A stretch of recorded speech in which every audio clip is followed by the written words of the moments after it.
Bam, we're live. Good morning. Good morning. Good morning. Good morning, Zach.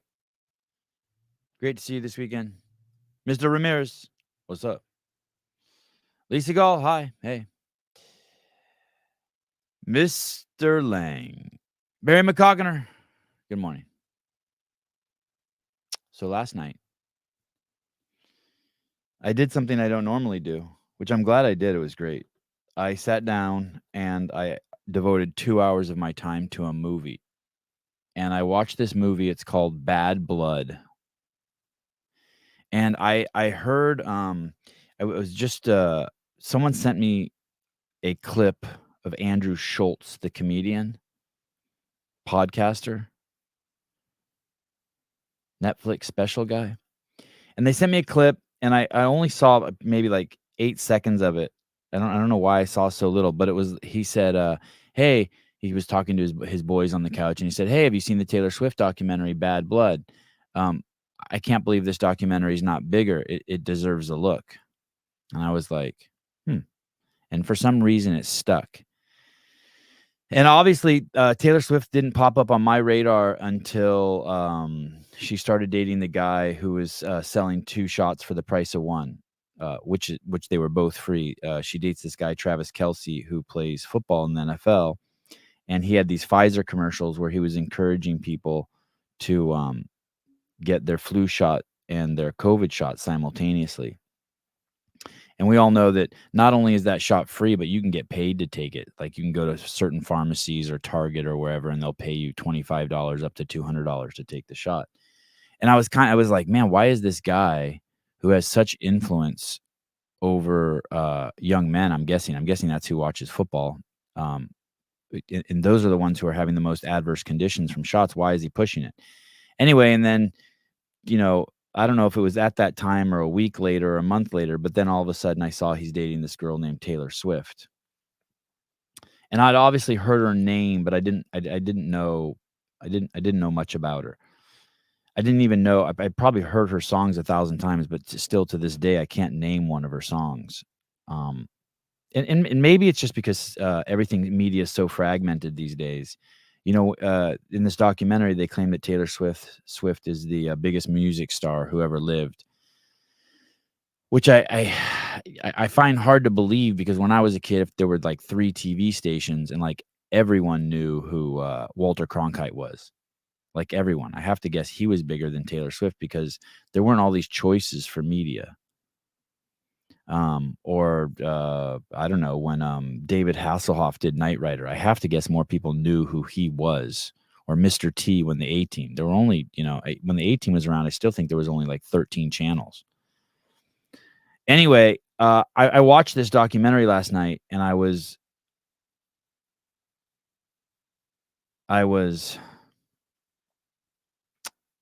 shocked, but I shouldn't have been, but it really illustrates where we're at in influence and comprehension of what's going on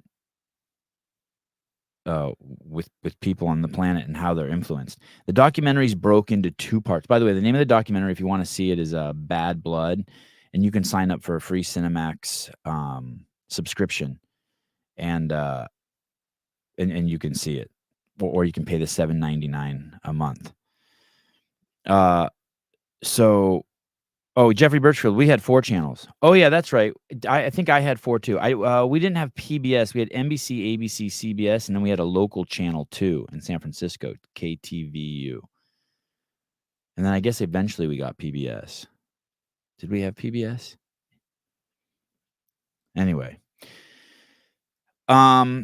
And yeah, documentaries are never biased. I know. So I'm not sure. That's a great point. I'm not sure if this is even true. But the first hour, they present the documentary as the first hour is from Taylor Swift's perspective, and then the second hour is from Scooter Braun's perspective. And Scooter Braun was her started off as her agent. And then eventually, as the documentary goes on, he evolves into the guy who purchases the record label that held the rights or holds the rights to her first 6 albums. that she recorded. So as a young girl, she signed a record deal with a record label. I think it's called The Big Machine or Big Machine. And so they owned her first 6 albums. So she was like 16 years old and they purchased that. And then somewhere along the line, this guy Scooter Braun became her agent. And so there's a distinction between those two entities. And then eventually I guess he became so successful that he bought the record label and then he owned the rights to her albums. Danny Bostwick, Sevon consumes no mainstream media and is doing a podcast about it. Swift, that's how big she is. She's the biggest star, maybe ever. Hard to quantify, but it's close. God, I don't think so.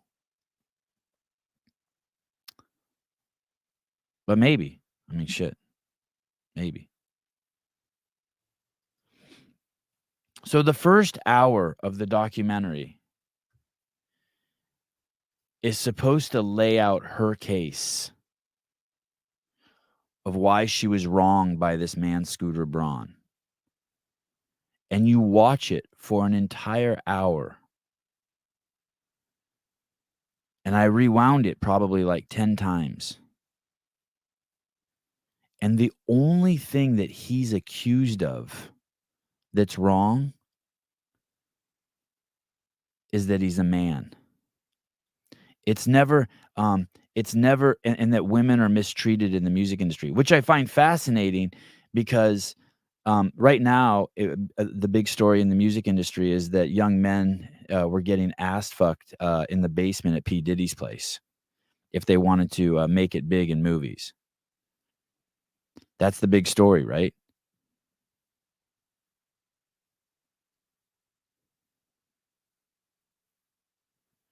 And yet this documentary, they never say anything he does wrong to her. It's never like he touched me inappropriately. He was too friendly to me. He belittled me because I was a woman. One time he talked down to me and called me a little girl in front of other executives. Nothing like that. There's nothing like that in the entire first hour. They call the industry misogynistic, but don't give a single example other than the fact that they claim it's a male-dominated industry at the executive level. So, like, you would call, let's say, the garbage truck industry misogynistic. Why? Because all garbage truck drivers, 90% of garbage truck drivers are men. That's the entire premise. That is the entire premise of this first hour. Not one example, just over and over in this doc. It's called, what's it called? Blood? I'll get you the name again. Hold on. Bad Blood on Cinemax. Taylor Swift versus Scooter Braun. In this documentary, they claim that Taylor Swift experienced misogyny, but they never tell you once what she experienced other than the fact that she was around men.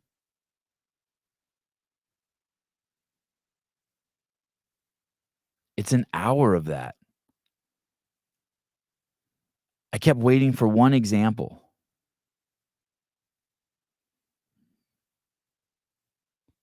Nothing. Not one. And there's 3 in the first hour. It's a documentary composed of talking heads.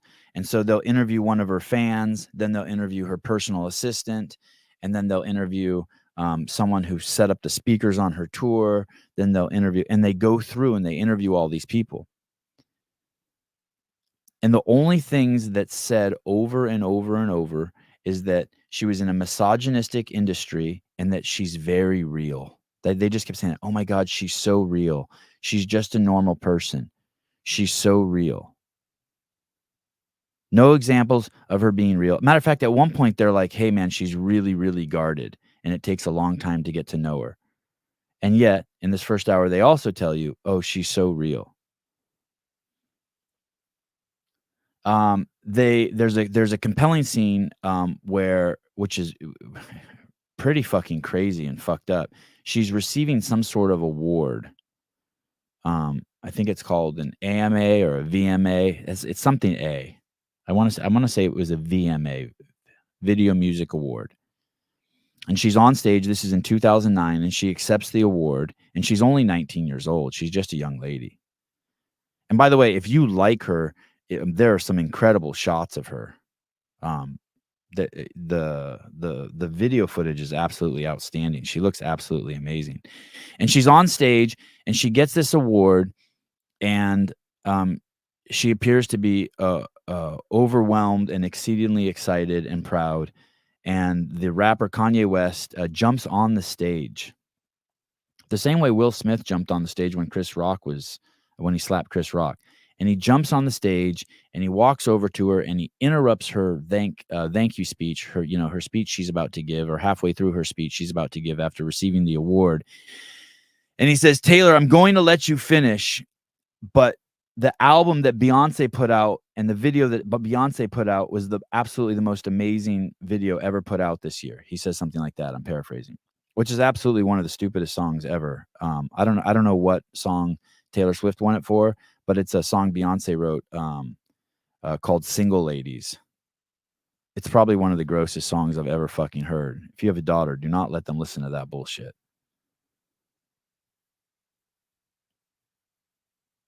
You will not have a healthy relationship with a man if you follow the premise of this song, "Single Ladies." I remember that song very well. I remember when I would hear it, I'd be like, Jesus. No wonder there's so many divorces. So let me see. Matt Burns, could you imagine a white man doing that to a black woman? No, I could not. I could not. The fallout would be crazy. Anyway, so when he did that to her, it's a really compelling scene in the documentary, and you feel really bad for her.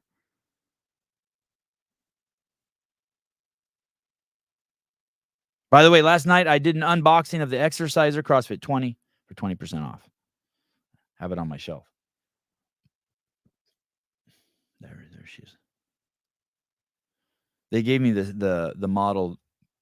It comes in 3 models, 3, 5, and 7. They sent me the 7-incher. Someone must have told them. And then a few years later, Kanye made a song where he said in the song, and I'm paraphrasing, I feel like I might still have sex with Taylor Swift. I made that bitch famous. He used that line in a song, and she got really fucking pissed. Like, really pissed. And there's another component to this, too. In 2016, her agent, Scooter Braun, also started representing Kanye. And so her and Kanye had this incident, and then her agent, who it appears like she was very, very close with, this Scooter Braun character. He's a young man. He looks like a kid. I think now this happened. He's probably like 30 at the time, I'm guessing. And so she starts tweeting, I guess, or texting or whatever they do, and started talking about how offensive that line was that Kanye said that. I feel like I might still have sex with Taylor Swift. I made that bitch famous. And she got really pissed. The weird part about that is there's video out there of Kanye acting like a scared little boy, calling her on the phone, and she's on speakerphone. And he asks her, "Hey, can I use this line?" Now, when he says the line to her, he leaves out the word bitch. He says something more like, "I feel like I might still have sex with Taylor Swift. I made her famous." He leaves out, "I made that bitch famous." And he was also accused of that as being misogynistic. So there's this constant theme that women are treated differently in the music industry and that they have no power. Meanwhile, everywhere in the news, is that P. Diddy's fucking ass pounding men, having anal sex with men in order for them to get their record deals. We could do a whole show on what's worse, being a man and being sodomized, or being a woman and being raped. I guess we could being a man and being raped by another man, or being woman or being raped by a man. I guess we could. I guess that could be if you wanted to fall down into the minutia.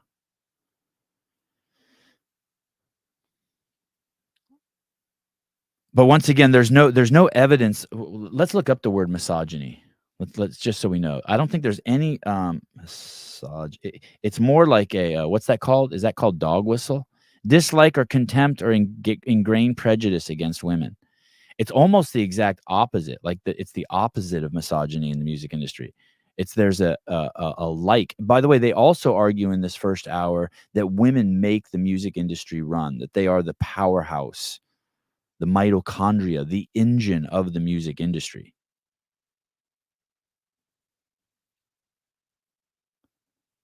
And so to say that the men dislike them or there's a contempt is crazy. It's got to be the exact opposite. Now, is an ingrained prejudice against women? Well, of course. There's an ingrained prejudice against men. That says nothing. Of course, there's a prejudice. Oh, well, let's look up prejudice. Of course, there's a prejudice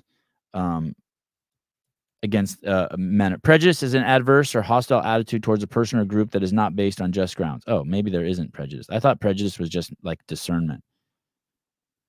Preconceived, yeah. So there's probably no preconceived opinion that is not based or reason or actual experience. No, there is no. There's got to be very little prejudice anywhere in the world, because there are a lot of preconceived opinions, but they are actually based on reason or actual experience. If you see an Asian and you say to them, someone says this Asian guy has a PhD, what do you think it's in? And you don't guess math, then you're not using your discernment. If you see a girl who looks like she cuts her own hair, has armpit hair growing out, and is wearing Birkenstocks and pants with holes in them, and they say she has a PhD, you're probably going to say it's like in gender studies or some sort of a a sociological degree. That's a totally fair discernment. If you had to guess, if you had to bet $1 million, these aren't bad things. This is just the way the world is. You're not going to see you don't see a sociology major with a pocket protector. Those are the engineers. And if you're prejudiced like that, then that's just called discernment. So it turns out that Kanye did ask her, and he's scared when he asks her. You can tell. Maybe scared's too strong, but he's shy. If a black man can turn red, he's red. And according to the documentary, Taylor never mentions that. She just said he did it without asking me. And so maybe it's the word bitch that upsets her.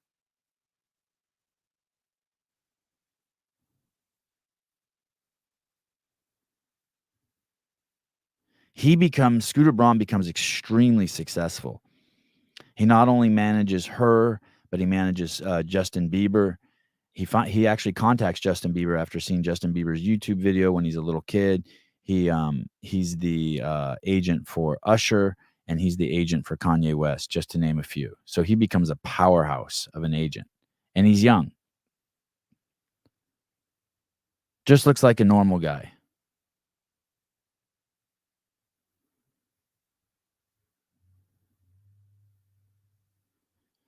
And there's this whole narrative through that first hour that it's poor me, poor me, poor me, and yet they're also telling you she's the most powerful woman in the music industry, and they keep telling you that she's a victim of misogyny, but with not a single example.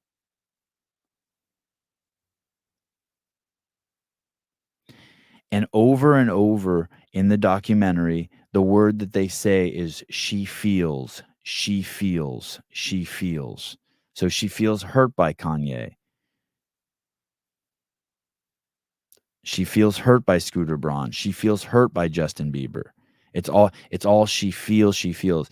And I guess she dated a lot of high profile people like Jake Gyllenhaal, and there's this list of like Harry Styles, and there's this whole list of guys that she dated that I guess are famous guys. And then she breaks up with them, or they break up with her, and then I guess she would write songs about them, the documentary is saying. I don't know if that's true. And in these, she depicts the men as bad and hurting her, and therefore she was the victim of misogyny. By the way, a very important detail, the fans that they interview in the movie, it's a tranny and 2 gay guys. Those are the fans, those are the expert fans, because the whole documentary is talking heads, and those are the people that they use to tell her story from the fan perspective. And they keep saying that she's the people's musician and that she really listens to the people and connects with the people, but they don't ever tell you how. They show fans in line crying, "Oh my god, I've been a Swiftie." I guess that's what you are if you like her, you become a Swiftie.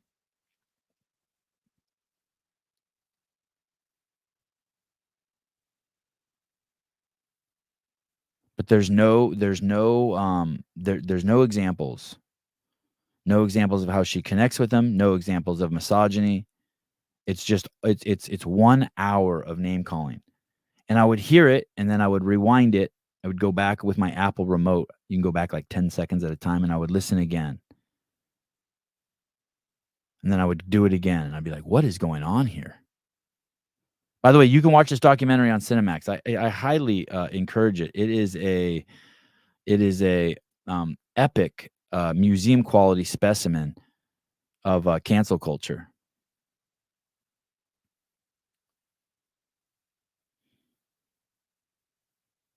And then so that first hour is over, and you've learned nothing other than the fact that she's really upset that he, so she's up so I haven't shared this part with you. So so he's the manager. She's with this record company called Big Machine. She signs a 6-year deal with him when she's 16 years old. She becomes crazy famous, crazy wealthy. And that she feels, and that they also say that she was never with the cool girls, and she always had a lot of angst or anger towards the cool girls, and so she had a chip on her shoulder, and she was relentless in her writing and in her performances and her dedication, and that the primary theme of her music was the fact that men had done her wrong. And the fact that she would go on these shows like, talk shows, like, I don't know, like, Jimmy Kimmel, and they show I don't know who the talk show host is, but the talk show host says, "Who are you dating?" And she goes, "Oh, I don't talk about that." And the guy says, "Why?" And then she gets all quiet, and he says, "Hey, why do you go through so many relationships?" And because he asks her that, that's also the documentary portrays that as misogyny. Like that doesn't happen to men. And yet the biggest meme on the entire internet is about Leonardo DiCaprio dating tons of younger women. And so every time they say this, you can think of anytime they say what they want the presupposition that they want you to jump on is the fact that it's misogynistic because there's men. So anywhere there's men, it's just the default, it's misogyny. But that also she's being treated in a way that men don't get treated. And yet we have thousands of fucking examples. And we're living through a crazy one right now of how men get taken advantage of in the music industry.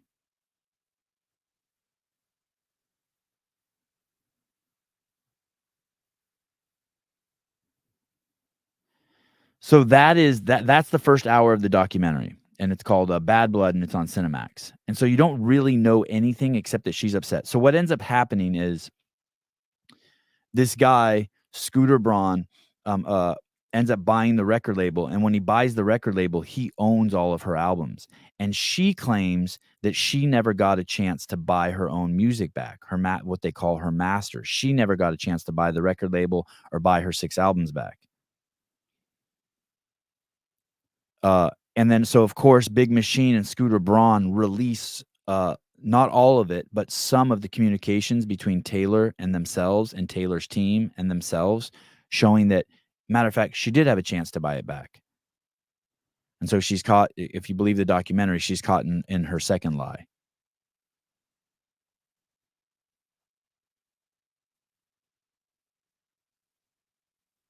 So then Scooter Braun ends up owning all of her records, and then he eventually sells them to, the parent company that I guess, has a huge stake in Disney, and that pisses her off again.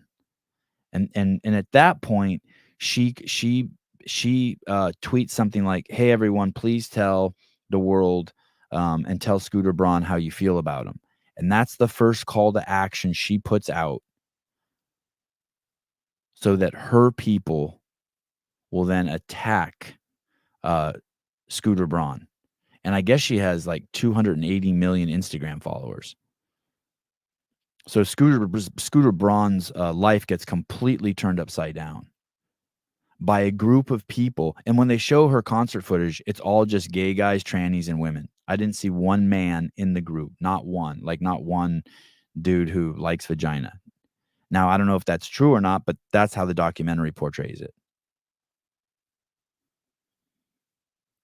And so you have this group of people, and we know who they are out there. They'll just use the word misogynistic, but never give you an example. And there's a group of people out there who will just believe it, or that being a man is enough to be misogynistic. Just any group of men, any industry where there's a lot of men must be misogynistic. Firefighting, garbage truck drivers, music industry, you name it.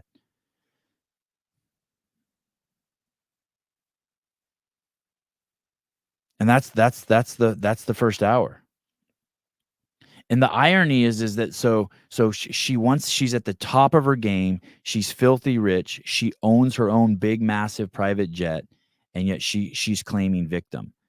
Her whole thing, according to this documentary, all of her music is victim music. She plays the victim. She does not play nice with other women at all. She's resentful against the cool girls. And her audience is a group of people who, can be easily summoned, by simple words like misogynistic, or you can call she could have, she didn't call him racist, but that would be another word that group. All you have to do is be like, that person's racist. They don't need an example. They need nothing.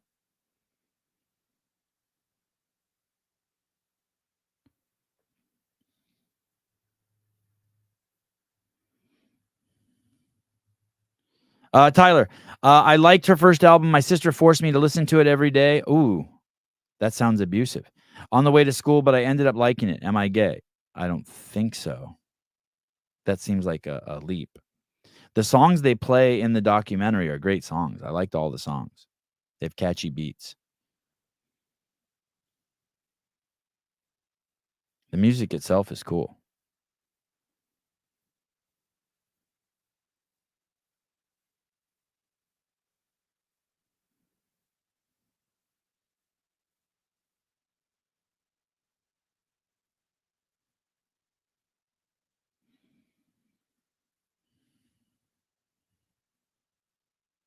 Tyler Hayda, yeah, you're gay. Okay, fine. Diagnosed. Mason Mitchell, yes, you're gay now. Oh. Trish, you can't deny her talent. Yeah, I mean, I'm telling you, the video footage of her and the songs and everything they play, crazy powerful. Cool shit.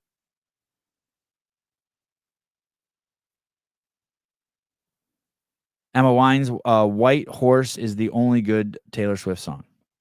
I don't know it. And when I heard the songs, I knew them all, or a lot of them. I mean, by new, I mean I'd heard them. I don't know where I heard them, in an elevator, or on Doritos commercials, or whatever. Hey, Tyler, have your girlfriend watch the documentary. I'm super curious what she'll think.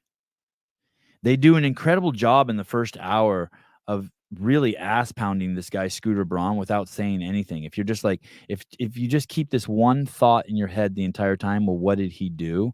You can't figure it out. You cannot figure it out. They say basically she was upset because he took Kanye West on, as one of his clients and that he sold her albums. But then they show Kanye West actually ask her, before he writes the lyrics, and, they actually show the documentation where they offered her to buy her masters back.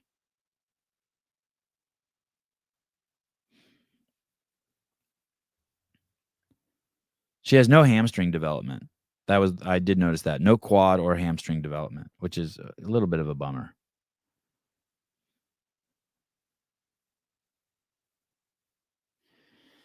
You go into the second hour of the documentary, and they start showing you some shit that's kinda crazy.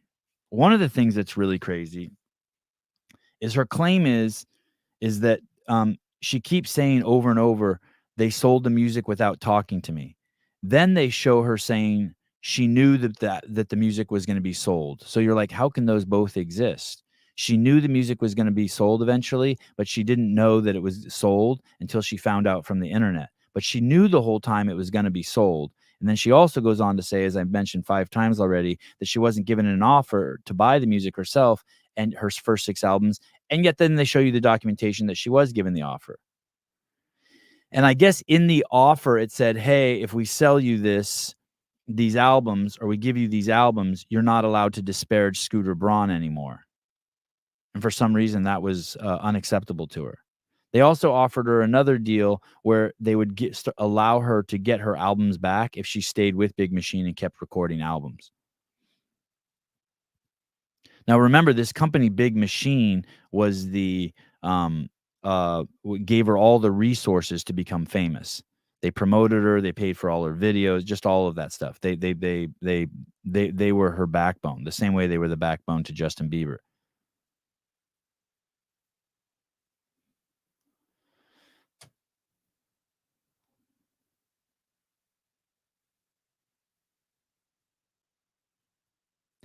Taylor's dad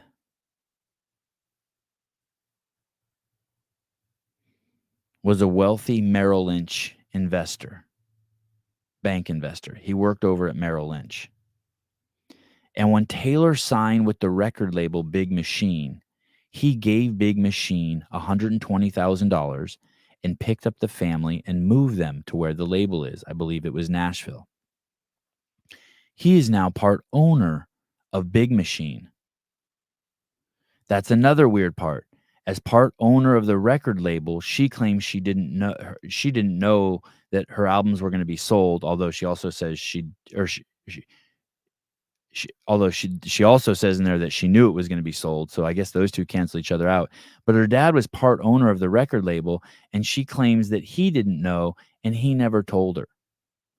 And when the record label sold, which also came with her albums, her 6 albums for $300 million, Taylor Swift's dad received over $15 million.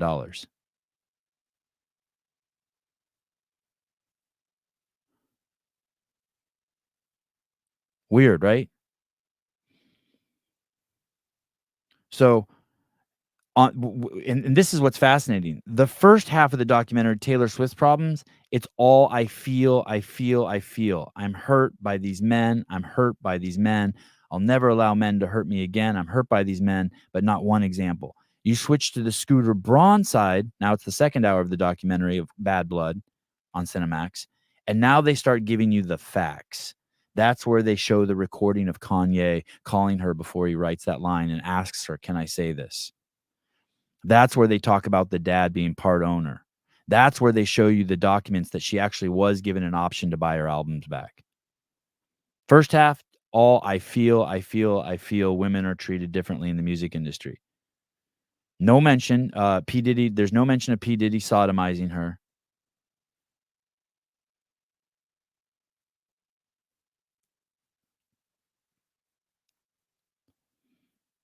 By the way, during the middle of this documentary, I got when I got it, it said, "Do you wanna sign up for the cheap version of Cinemax or the expensive version?" And the cheap version, came with commercials. And they played a commercial during the documentary that I was watching, and it was a commercial for a medication. And this medication was, a medication that you take every other month. I forget the name of it, but it basically allows the medication claims that you can have sex with people with AIDS and not get the AIDS if you take this medication. And, it had no straight couples in it. There were 10 gay couples, 10 black couples, or there were straight couples, but they were all black. 10 gay couples, 10 black couples, and a couple tranny couples. And it said, if you take these 6 shots a year, you can fuck without a condom and not get AIDS. It was a trip.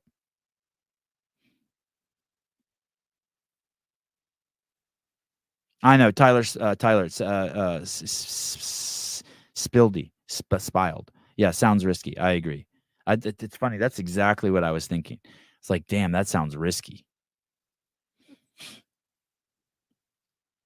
In California, there was a law that you had to if you had AIDS and you fuck someone, you had to tell them. But that law is no longer in effect. You can now, if you have AIDS, you don't have to tell the person you're banging.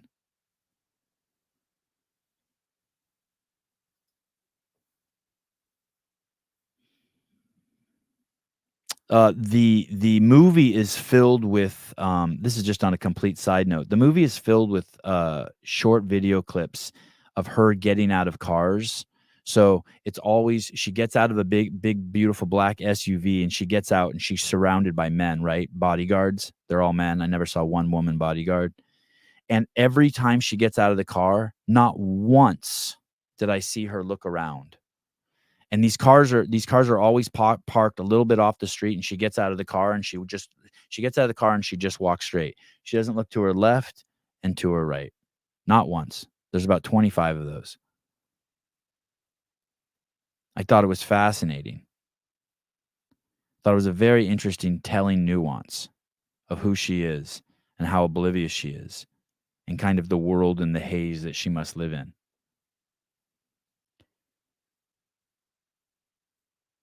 The premise of the documentary the premise of the documentary on both sides is that she's a woman, and because she's a woman, that's inherent to also being a victim. And being a man is that you're misogynistic. That's all they kept saying. Now, it's just documentary. You don't hear any of these words out of well, you do actually hear some of these words out of her mouth. They share some of her speeches. It's never like, "Hey, I feel this way because my manager did this to me." It's never like that. It's just like, "I feel this way because I'm a woman." And so I start thinking that, wow, all of her fans are attracted to her because they are people who wanna play the victim because of their genitalia.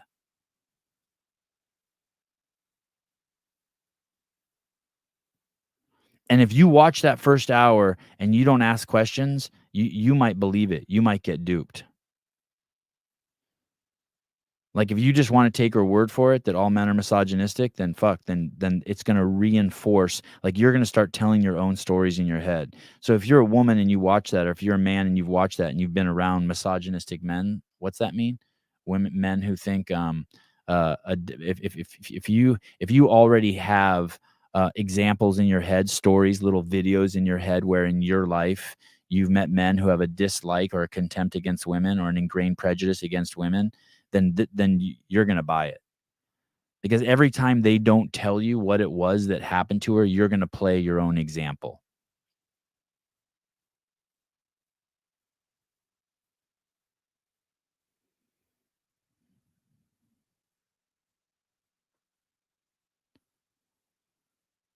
So that whole first hour, she's a super victim, not because they've told you anything happened to her, but because she's a woman.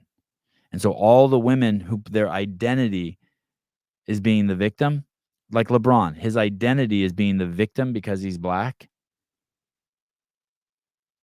then you'll demand you need a large chorus of people who also live that same delusion as you because God forbid you fall out into reality.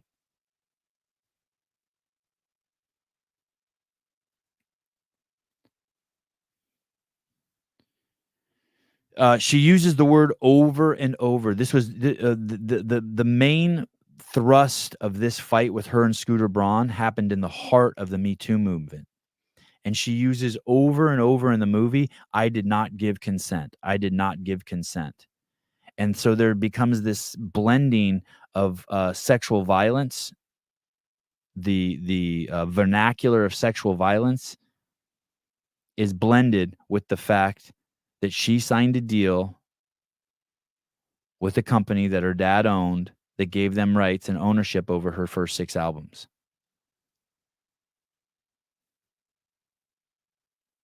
And when she signed that deal, the first thing she did is she went out and bought a convertible Lexus.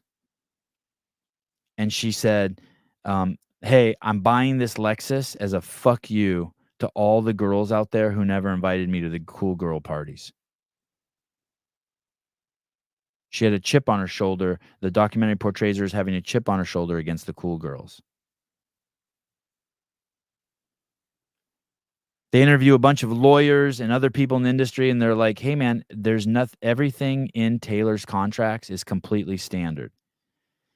And the standard is if you've signed with a record label, they will own your masters, and that you can't record the music for, re-record the music for." And they say what it is. I can't remember what it is. 10 years or 15 years. That the music company owns the music and the lyrics, and you can't re-record the song somewhere else, and there's some duration of time. And she's pissed because she's pissed because she signed that deal. And so she makes up these stories that it happened to her because she's a woman, and and that all men hate women. Meanwhile, she's winning all sorts of crazy awards. She's winning everything. She's at the top of her game. She's worth hundreds of millions of dollars. She owns one of the largest private jets in the world.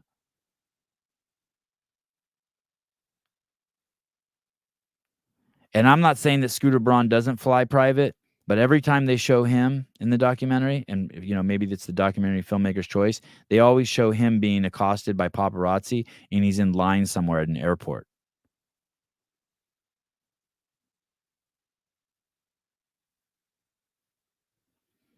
In 2019, another one of these awards, if the first one was the VMAs, the second one was the AMAs, American Music Awards, she was asked to perform a song.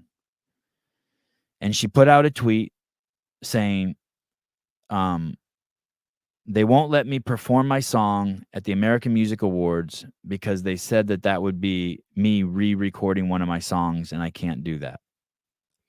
And I guess that got all of her fan base, I guess they call them Swifties. And according to the documentary, it made it so the Swifties got really fucking angry and started sending massive death threats to Scooter Braun and his family. And someone even called his house and said, "Hey, I'm coming over to your house to kill your wife and children."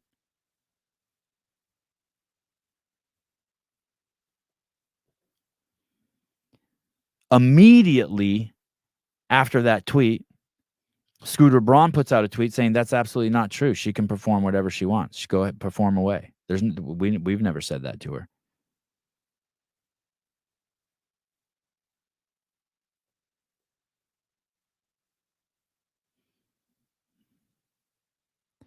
And so that's the entire documentary. The entire documentary is about a girl who signs a record deal, wants to get her music back under her control, doesn't want to wait out which she can. She could have either purchased or she could have waited out the deal. And because she gets upset, and we live in a victim era, she goes full victim mode while becoming a billionaire, and demands her fans attack the record label. It's bad, man. It's bad. If the documentary's true. If the documentary's true. And what's crazy, yeah, that's what I noticed.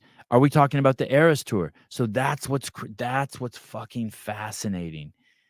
Do you remember when CrossFit had, and they still might, I don't know, but they had these crazy woke crew over there.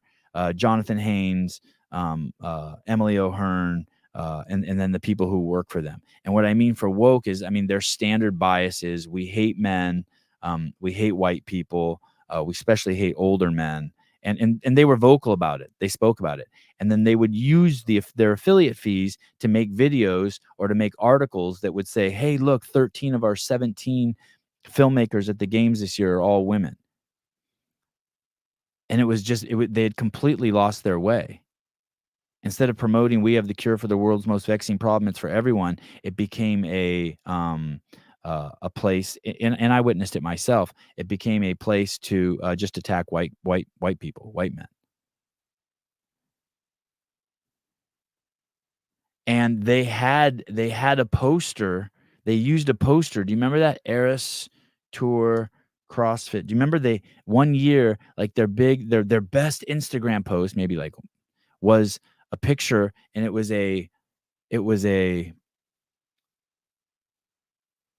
basically, I saw it in the documentary. I didn't know where it was from when I saw it on the CrossFit Instagram, but the CrossFit Instagram took Taylor Swift's poster for her Eras tour. I guess that's what it's called, Eras.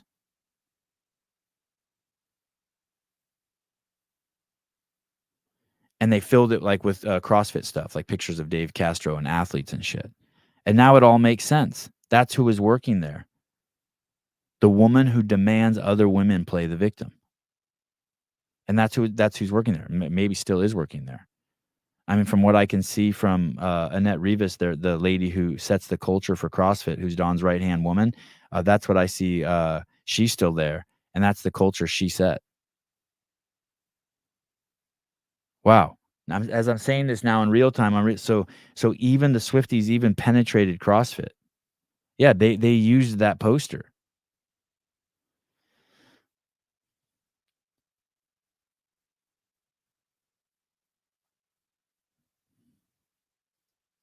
Uplift. Have you guys seen LeBron squat? Yeah, it's crazy. I've actually never seen a worse squat. It's bizarre, right? Absolutely bizarre. It's bizarre that anyone would put weight on him with that form. I don't even know if I would call it a squat. I don't know what you would call it. It's that bad. If someone told you, Mark, if someone told you, hey, that's not actually a squat, you dumb shit, it's this movement, that's why you think it's a bad squat, you'd be like, oh, okay. You know what I mean? That's how far off it is from looking like a squat.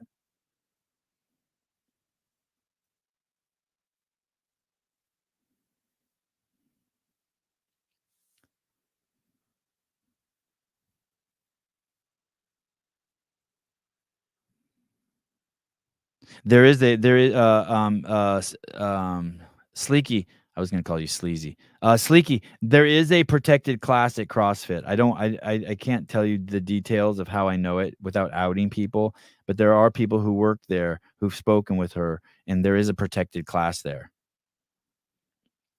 It's funny because I had heard that story when she first started working there, and then recently I heard it again at a firehouse, and it's actually a term. They wanted to fire someone who abandoned their duties in the middle of a fire during a fire drill, and someone was in the house and left the other firefighters in there, and they wanted to fire that guy, and they were told from the higher ups, you can't fire that person. They're the protected class. And so there is a protected class at CrossFit. I've heard examples of people who've spoken directly to Annette, and she's revealed that to them. I don't know if she used those words, but LeBron needs Metfix, and protected class means that that your job isn't you can't be touched. Your merit isn't one of the things in consideration, or isn't the primary consideration for you keeping your job. Caller, hi. Hello. Hey, what's up? If you want to go to a place where there's no CrossFitters, you got to go to a Taylor Swift concert. Yeah, it was a really trippy crowd. You know what it looked like? It looked exactly like the Democratic National Convention, just gay dudes, yes, and trannies, yep, and girls who were dressed in all sorts of costumes. I got to say, I'm not a Taylor Swift fan by any means, but it was a good concert for entertainment value. The lighting, the stage, the way everything was set up, but it was just very, all the songs, if you listen to pop music, it's just the crowd is just unbearable to be around. It is awful. Like you said, trannies, a lot of soy boy betas, even the dads, they were like, you might as well have put leashes on them and having the wives parade them around, because it was scary. You actually saw dads with men with leashes on them? No. I'm saying they might as well have had leashes, because they were wearing all these T-shirts like, I'm the dad, I'm the girl dad or whatever. It's just so cringy. But that's her demographic, and I get it. But to be honest, definitely Trish, not my crowd. To be honest, gay dudes, trannies, and hot chicks count me in. Fair enough. The problem is there is the whole thing. If this documentary is true, that she's curated the I hate men crowd. And so what she has, I'm speculating that she's curated all the women who've been hurt by men. Let's go to the worst situation possible. She's curated women who've been raped by men and now think that all men are horrible.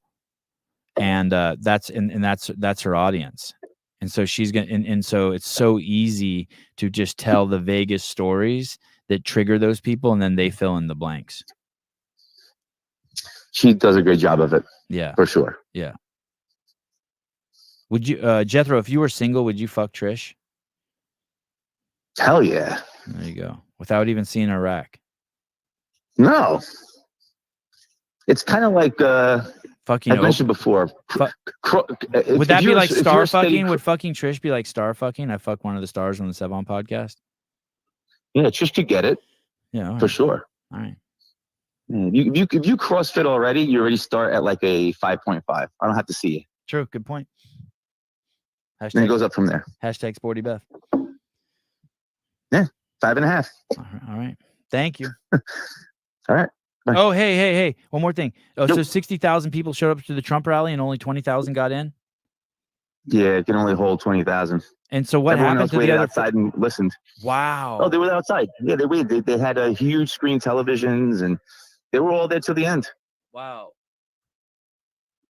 Contrary to popular belief. Hey, I got some crazy hardcore breaking news. If what do you you go to Vindicate, VNDK8.com, and you use the code BREAKTIME at checkout, you'll get 20% off of everything there, including the CEO shirts. Oh, sweet. 20% off right now. Thanks, Travis. Yeah, pretty cool. I got to buy some shirts for the coaches, so. All right. I'm in. Get your Kill Taylor shirt now. All right, dude. Cool. All right, bye-bye. Keeping It Real says, what? You heard it. VNDK8.com, Vindicate.com, 20% off if you use the code BREAKTIME, BREAKTIME, all capitalized.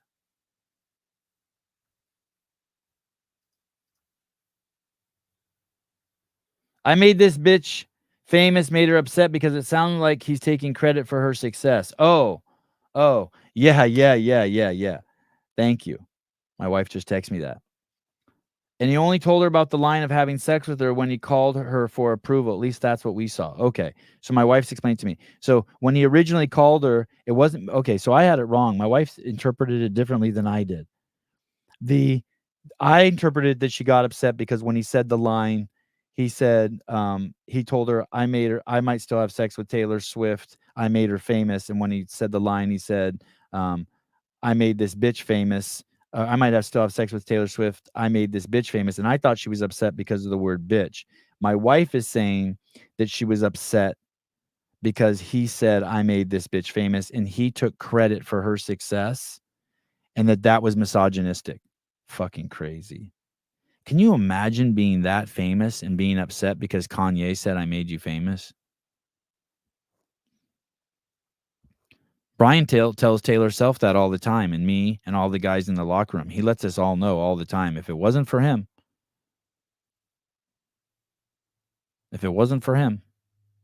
we would never even know each other. If it wasn't for him. Oh, geez Louise, I thought she was more upset because he wanted to have sex with her.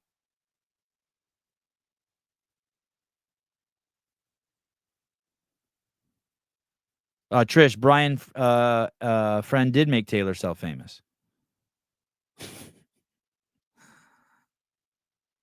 Here we go. Anyway, amazing case study in woke culture, cancel culture. You have to assume, you have to put Taylor Swift as the queen of cancel culture. You have to be like, oh shit, like she's got that shit figured out. She built an army and then sicked it on this guy. And then he asked her publicly. He said, "Hey, will you call your Swifties off of me?" And of course, she didn't respond. Sorry, I had to get a booger.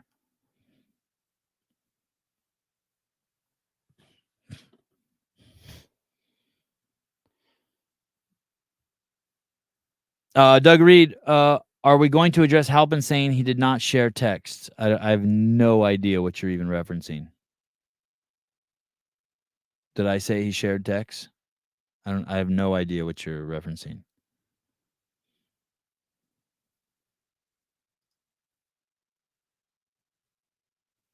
Sevon, the promo doesn't work. Oh, new Vindicate site is legit. The promo doesn't work.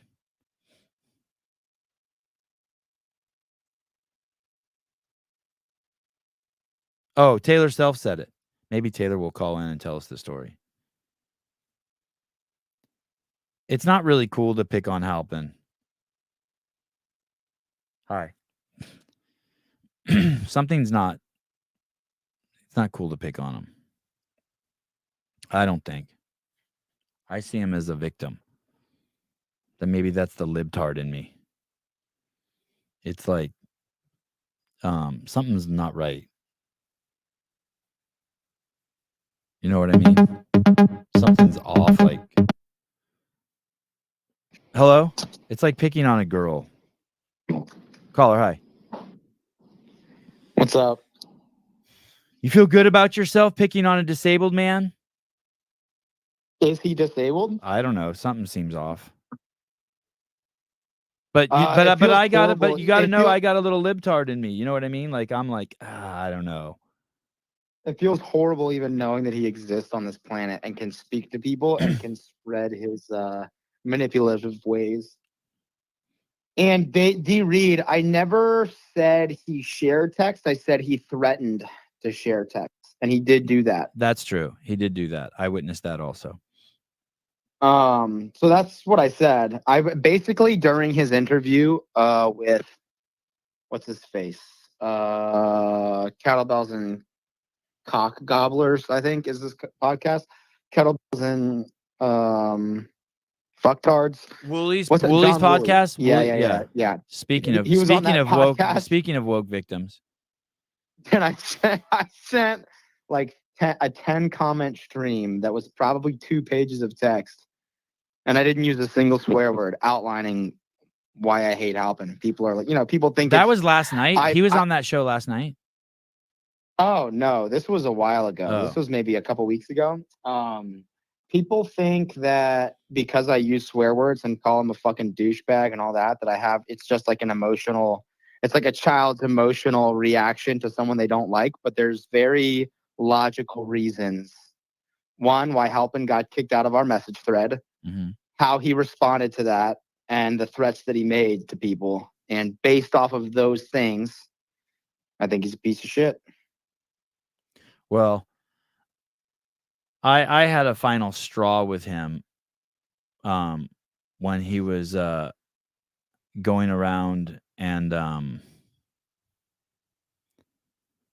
basically people who were affiliated with me, he was going up to he was contacting them on the side and basically asking them, why would you like him?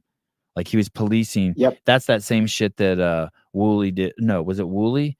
Yeah, Woolley did that. When I told Noah that he shouldn't donate his money to any woke charities, I think Woolley clicked on who liked that post and was like, yeah, I love clicking the likes and going through them, which is a passive aggressive way of saying, hey, I'm taking names of all the people who like what Sevon said. And that's just cuntery, I think. Yeah, he's a full cunt. I mean, he's like proud that he got his kids vaxxed. There's just all of these things. Who got their kids vaxxed? When you helping. Oh man, see, that's what I mean. Something's wrong with him. When you take all of the information about him in totality, Yeah, it paints a very clear picture. And what the chat sees and what most of Instagram sees is that he's just a data guy and he's just gathering information, and that he just wants to give people the entire perspective and the full story. And you guys miss a lot of behind the scenes shit. And I'll just end with this. I respect more than anything someone who is exactly who they are in private as who they portray themselves to be on Instagram, in a particular friend group, to the masses, etc. And you are the epitome of that. Dave's a good example of being that. I respect someone immensely who is exactly who they are at all times. They're not a chameleon, essentially. Mike Halpin not only is a chameleon, but he is incredibly manipulative and goes out of his way to manipulate people into believing he is something that he really isn't. Right. And I hate that. I despise that. I despise that. And by the way, I want to be very clear about that. Something Taylor would never. Let's say the CrossFit Games wanted to hire Halpin, or Wadapalooza wanted to hire Halpin, or something like that. We're also not the kind of people who would. We're not the type of people who would sabotage him. Like, everyone can get their own. We're not. And I think that's part of the. I wouldn't go out of my. I think that's part of the problem that we have with people, is that, hey, if you're sabotaging other people based on your own feelings, you're an asshole. So, like, if he does do that, yeah, I mean, that there's a bunch of people in their group that do that, call around and try to sabotage other people's shit. It's fucked up. That was the final straw for me. When Brian, a few months ago, called, someone and said, hey, you shouldn't have so-and-so on your show. I mean, he had done that to me, probably half dozen times, but,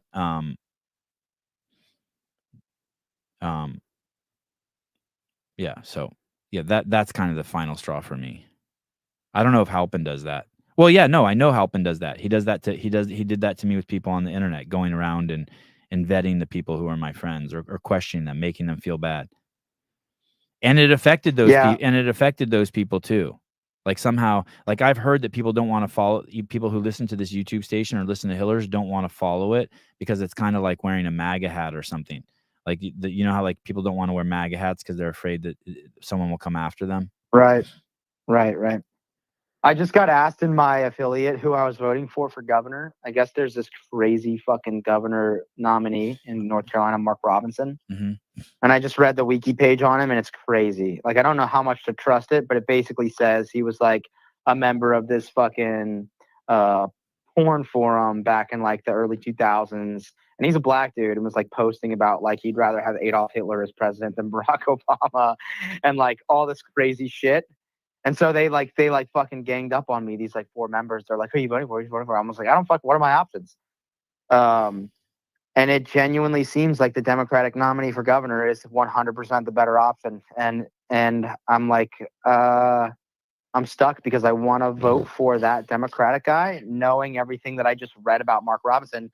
But I'm 100% still voting for Trump. And then they're like, "Hey, but wait a second.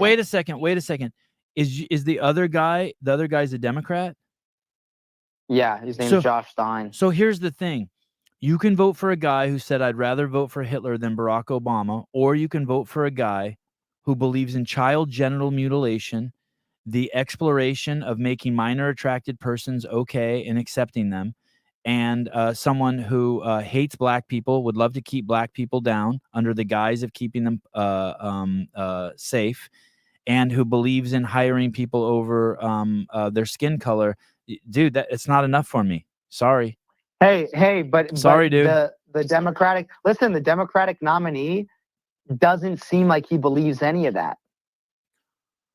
Everything that his platform's running on, and what he did as Attorney General for the state, seems great. He got like a $50 billion settlement from Big Pharma to pay basically a settlement on the opioid crisis, which I'm a big fan of. He prosecuted a ton of backlogged like sex offender cases, like demolished people. Okay, I like all that. I mean, I like all that. right. There is. I couldn't find anything bad on him, and it Hey, was. let a me bit ask you like, this: how long has that guy, the other guy, been a Republican? Because you know that's also a very, very common. They've caught a lot of people, especially in the South, especially blacks in the South, portrayed running as Republicans, but really they're Democrats. They've caught in a lot. He has been a Republican for a really long time. He's Okay. incredible. Like, he basically wants to eliminate the separation of church and state. He's massively anti-abortion, which that's a gray area for me. In a lot of ways, I do see it. He's a as Democrat who's killing it. anti-abortion? No. We're talking about the black dude who's a Republican. Oh. Yeah. So he's like. So he's against baby kill. So he's against baby killing. Dude, stop. Go on his. If you wait, why stop? Why stop? Why stop? Because I do and do not agree with that. It makes me uncomfortable when you just call it baby killing. I guess there are instances where I feel like medically, in a medical, I don't know, for the safety of the mother. Let me just say this. It makes me uncomfortable calling it baby killing too, but it's right. But to call it women's reproductive rights is complete 100% horseshit. If you want to say to me, I would say they're probably on. Yeah. I would say baby killing is probably more active than women's reproductive rights. Right. And he says things where I'm like, oh, I kind of agree with that. He says, hey, just because you want to have an abortion so that you can go to the club on Friday night and live a stress-free life and do whatever you want and be risky, I think that the number one reason to have sex is to have a child. Like, that's why we have reproductive organs, is to procreate. But it does make me, I don't know. I just don't know. I believe there are instances where I guess abortion should be a legal option. I don't know. I'm not so sure I'm certain on what those parameters are. I know I don't think that you should just be able to get an abortion just because you fucked up. Like, that like makes me, I don't know. It's a fucking, no, abortion, Olivia, abortion is, there's a 12-week rule. You have basically 12 weeks to get an abortion, I think, no matter what. And then after that, there are very limited number of circumstances which would make it legal, like medical, like you're at risk, the baby's at risk, whatever. Hey, do you think? Right, Sean Sullivan, abortion is legal everywhere. I want to ask you a question. Totally different subject. Do you think that this Trish is the original Trish? No, I think this Trish is a fucking douche. Because the original Trish would have never gotten triggered. And listen to this. Right. Listen to what this self showing that he has rational thinking skills, and Sevon is trying to fuck it up because he is so entrenched in his made up reality. Yeah, I just can't imagine the original Trish being triggered. Yeah, she was Yeah, that sucks.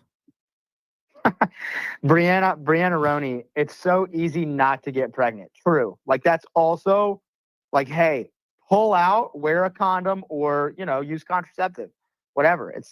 I don't know. But also, yeah, I don't know. The question was like sprung on me. I'm like, damn, I really don't know anything about these two candidates. I don't know what to do. Can I vote Democrat for governor and then vote? You can vote Republican for president. Yeah, totally. But I would do a lot of research into it to make sure those stories are true. I'll tell you an example. Somewhere where you live, like they're all unsubstantiated. They're basically unsubstantiated. CNN posted this massive fucking hit piece on them. Yep, I wouldn't believe any of it. Mark Robinson is claiming it was fucking AI generated. So here's the thing. We've seen over and over, and we saw ABC News do it, where they keep saying that Trump said that there's good people on both sides. And like over and over, and I was just watching a clip yesterday of some black guy who said he was duped by that, and then he finally went back and watched it, and he feels like, what the fuck? So I would so recently there was a case somewhere in the South where a lady had twins. She was pregnant with twins, and she died. And the Democrats are claiming she died because abortion was illegal in her state, right? The real story is this. She was 6 weeks pregnant, and she wanted to get the abortion, so she went to another state to have the abortion. I don't know why. I don't know if she couldn't have it in her state or what. She went to the other state to have the abortion, and there was traffic, so she was late to her abortion. So when she came back, she decided she would take the morning after pill or whatever, the abortion pill, which you can take up to 13 weeks. So she took it in between her 6th and 7th week. So basically, she took those pills, and then she ended up getting I guess the babies didn't come out or something happened, and she went into shock and got sepsis. So she went to the hospital, and they started treating her. And it sounds like their treatment was negligent, but had nothing to do with the fact that it was abortion or not an abortion. It's just that they were negligent in addressing her infection, and she died. And the Democrats are sharing the story. They leave all of that shit out, and they just say, hey, she couldn't get abortion in her state, and so that's why she died. When that's not what happened at all. And so you have to if that guy's saying he didn't do it, I would believe that over CNN. But there are also reports. The other thing about his hey, dude, here's the thing too. I would vote for a president. Like, I would have no problem voting for Joe Biden if he believed in liberty.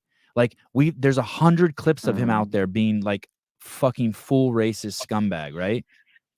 I could look over all of that. I'm not sure. Yeah. I would look over all of that if he believed in liberty, if he believed in freedom of speech. Do you know what's happening here, not Taylor? Sure this guy believes. You and I believe in a society that has maximum tolerance, right? That's what we want. We want a society with maximum tolerance. And so when we have a society that wants maximum tolerance, one of the effects of that is we get people that we try to accept that have maximum intolerance. And that's the Democratic Party. And now we're struggling. Right. We're like, hey, we have no problems with trannies. And they're like, okay, how about trannies reading to kids? We're like, okay. And we're like, how about every Sunday at 2 p.m. At the public library? And then we're like, well, could you have a Navy SEAL reading hour too? And they're like, you're misogynist. And it's like, you're homophobic. And it's like, ooh. And we believe in sex change operations. Me and you are like, okay, we'll tolerate that, even though it's fucking, we know there's no end to that. There's no happiness or no end there. And they're like, how about for 12-year-olds? And so we're the group that wants maximum tolerance. And these people who are just completely intolerant and have these crazy views about children and all this shit, we're struggling to find a place for them. And it's crazy. And now we're being called intolerant, when all of the intolerance is coming from their side. It's a wicked fucking game.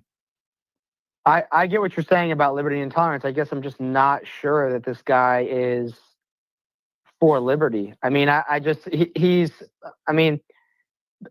talking about he wants to remove the separation of church and state. That doesn't seem like liberty. That seems like basically forced. It just seems like a pendulum swing of forcing your ideology on others in public schools, which is crazy.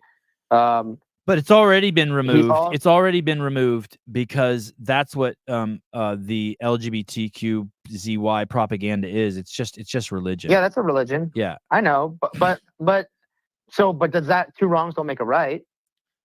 No, I agree. You're right. They definitely don't. And the other thing about him is, it says he filed for bankruptcy on 3 different occasions, 98, 99, 2003. He's also been sued several times for non-payment of debts. In 2012, his landlord sued him for failure to pay around $2,000 in rent. I don't know. That just seems like a kind of person, like, if you can't keep your personal finances in order, how are you going to be governor of the state? Well, you've said nothing. You've said nothing to me that would make it so I would vote for Gavin Newsom over him. So I don't know. I don't know who he's. Well, that's right. I don't know who he's running against, but here, let me pull up this guy. His name's Josh Stein. He's a Jew, so you'll like that. Love a Jew. Josh Stein, and also this is all from Wikipedia. And hey, I can't accept anything. I can't accept anything from CNN. Sorry. Yeah, CNN sucks. It's tough that they're the news source that broke it. Yeah.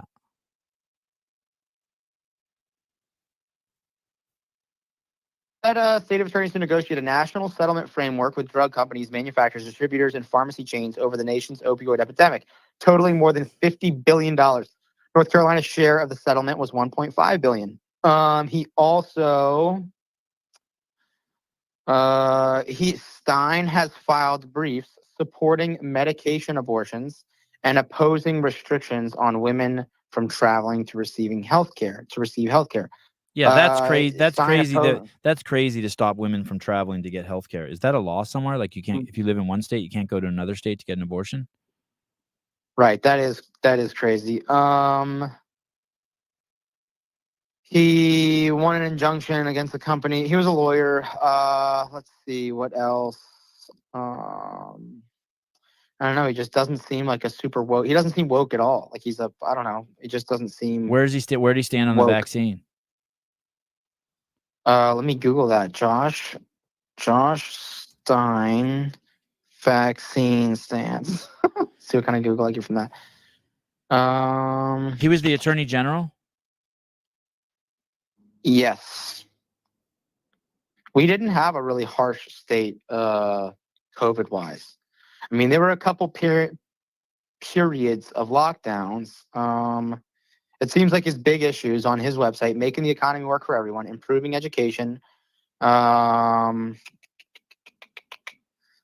workforce. No one should worry about kids are safe. Let's see, addressing affordable housing. His Instagram is full healthcare. of all the obligatory pictures with black people. Oh, you're on his Instagram? Yeah. He's got them all. Making government. Wow, good for him. Priorities. Here we go. Click priorities. Josh's priorities. I don't know. It just doesn't. There's not a lot here. It's a lot of. I don't know. It's kind of fluff, but he just doesn't seem woke. But then I'm like, okay, well, why are you a Democrat? I don't know. Yeah, exactly. It's like mandatory now. If you're a Democrat, you've got to be woke as fuck. All right. Well, maybe you found a good one. Yeah, I don't know. Our politicians fucking suck cock, bro. It's depressing. Yeah, he's definitely got a cadence to what he posts. What are we gonna do, dude? What are we gonna do as a country? Excuse me. We're not even supposed to be a fucking federal democracy, dude. What if I can show you he doing? posted the black square? Did he? I don't know. Like DIDDY? Yeah, I mean, whatever. The black square, well, so many people posted that and were like, yeah, I shouldn't have done that. Fair enough. I almost posted it. I mean, how many things have you posted and you're like, damn? Well, I guess maybe not that many because you're probably at a fucking none. Yeah, that's because you know why, Sevon? Fucking none. Because social media came into existence when you were already like 45 and you had a fully developed frontal lobe. Hey, someone asked in the comments, I wonder how Sevon would act if he saw Tommy and Shawnee. Dude, I hung out with Tommy the entire time at the games, like right next to him. I talked to him nonstop. I treat everyone cool. I'm not an asshole. I'm not an asshole to anyone.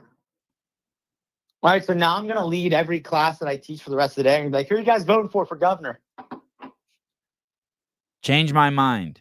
Here's the thing, too. That's the thing, right? That's the left strategy. Call someone a Nazi or say something about them and make everyone scared to even talk about them. That's the whole thing with Trump. That's the thing with the American flag, dude. They tried to do that with the American flag. They're trying to make the American flag seem like it's racist.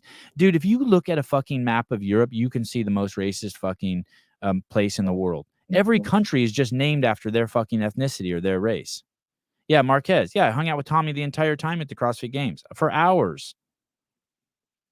Even at one point, I was on the side. I just stood right next to him. We chatted. I said after the games, I really enjoyed hanging out with him and Heber and Mars. It was cool. I can't, but the fact that he's a fucking, that his show sucks. He doesn't ask follow-up questions and he fucking never drills down. I mean, for all I know, Tommy made the fucking Taylor Swift documentary. He just uses words that emotionally invoke people. He doesn't actually say anything. I get it. There's an audience for that. I fucking hate her. So you talk, I'm cool with everyone. So you talk shit about people online, but you're cool with them in person. I'm cool with everyone. I'm cool with the people that I fucking talk shit about. I'm not like the majority of you.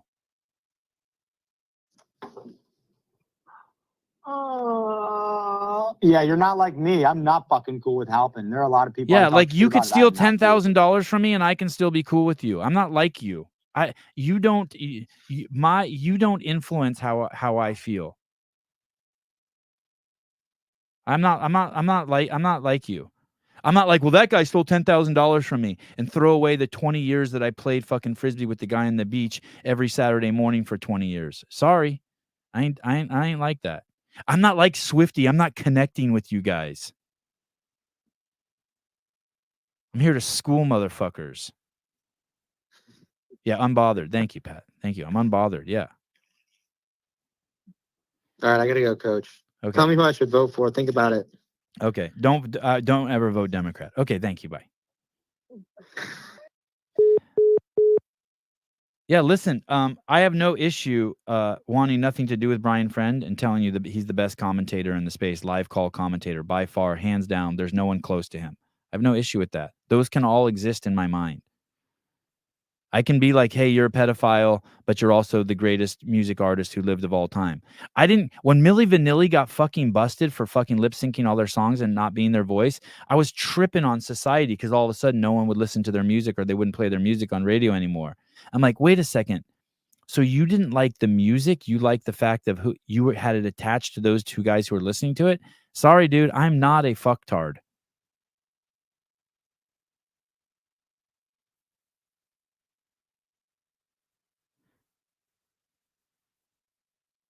At all. That's it. The end. And you know, there probably would be a line someone could cross, but it would have to be like with my family and my kids.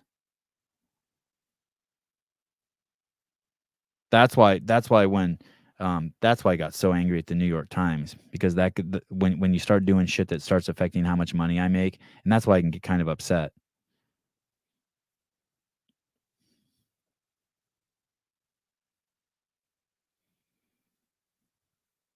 But I'm not mad at I'm not mad at Danielle Brandon for the slightest that she won't come on my show. I think it's fucking great. I think it's fun. It's just more story. Sevy, does Haley have any steak on the stove? I'm sure. I bet. I saw a steak sitting in the fridge last night. Travis, they're saying that the code isn't working. Is the code working? Use code BREAKTIME at checkout. Vindicate 20% off. Is the code working? Has anyone else tried it? Break time. Did you spell break time right? Amanda Doyle. Show's over. I was in Boston and it was raining.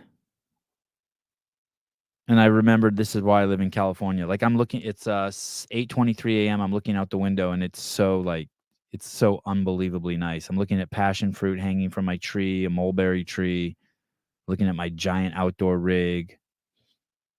Like my lawn is green. My kids are outside. Oh, Julie Cook going on the Glinton podcast tomorrow. Wow, that's cool.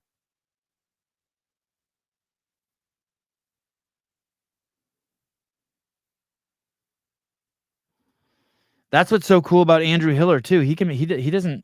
People think that. I'll use this example, and I apologize for those of you who heard this 100 times. But when he made a natty or not on Justin Medeiros, he said he's natty, and I'm pretty sure I chatted with Justin about this, or maybe it was Justin's mom or someone. But he thought it was cool because he thought Hiller was cool at the time because he said he was natty. If you think like that, that just shows you're an NPC. And maybe I'm wrong. Maybe I'm mischaracterizing. Maybe Justin didn't think it was cool either way, but I'm pretty sure he thought it was fine and cool. The way you have to think about it is, are you okay with him making accusations about people, regardless if the answer is yes or no? Because whatever you see someone do, you need to know that they can do it to you. So if you're a man, if you're a woman and you're married to a man and you're demanding that he fucking hate all of his ex-girlfriends and his ex-wife, know that one day there's a very good chance that he will hate you. How you see people behave is who they are. So before you're like, oh my God, Andrew said something about me that I never think in my life that I'm not above Andrew making a Sevan Matosi and Natty or not. I already know what Andrew's capable of.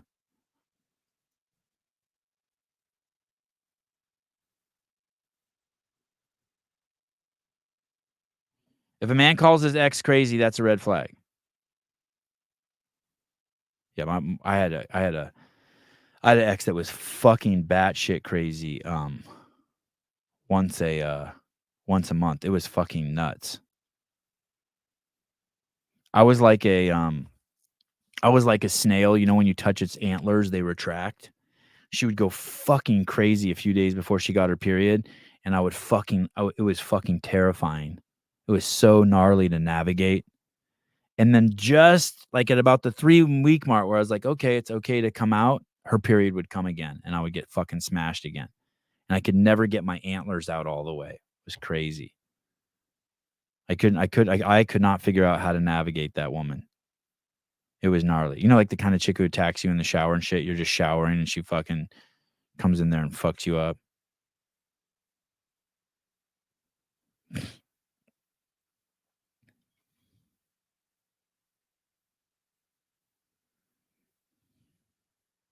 I don't even know what you're saying, Pat. You just spent an hour saying Taylor Swift is a cunt. I never said she's a cunt. That's a lie.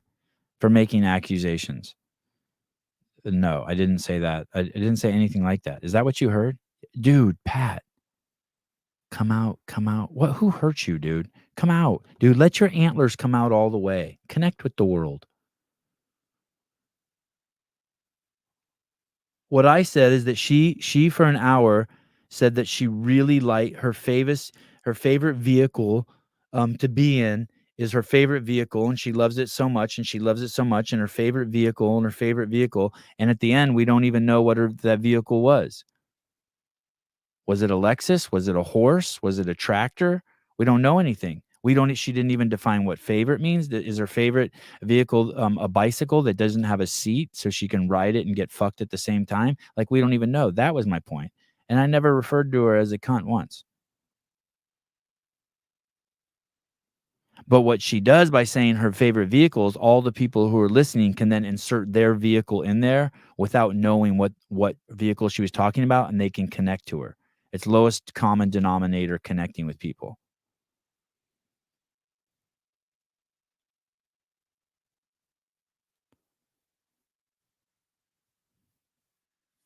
That's all I'm saying, buddy. You understand?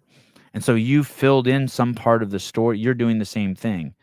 But what's crazy is I've given you specifics you can hang on, making myself extremely vulnerable. And you still aren't able to comprehend it. Did anyone hear me call her a cunt? Anyone? You think Pat made a leap? You think he made a leap? Oh boy. Pat, leave me alone. You've gotten in my head. Now I have to call my wife. Don't, Pat. Patty. Do we close it? Hello? Sevan? This is God. Hello, you've reached Haley. Leave a message. Sevan, don't ever call your wife when I'm talking to you. Sorry, God. Now listen, Sevan. Pat Lang is one of my children who needs a lot of help.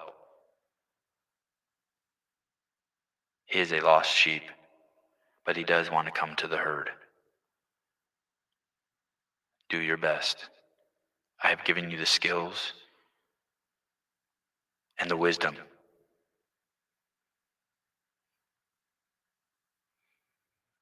to shepherd Patrick Lang. Okay, fine, God. Fine. God, are you there? Hello? God? Hello? Fuck that. I ain't shepherding Patrick Lang. Fuck you, God. Sevon, I'm always here. How dare you? Damn. All right. I take that back. Strike that from the record. God, did I call Taylor Swift a cunt? Hello, God? God? Sevon? Yes, God? Call your wife and ask her. I have given you a woman to help you. All right. I'll call her again. Fine. So be it. He's given me a woman. Fuck, God views women as objects. He gave me a woman. What a fucking savage he is. Yes, Sevon, I gave you a woman. You own her. She's yours to do as you please. Damn. All right. Hello, you reached me. I think God's I don't know, is that misogynistic? Misogynistic?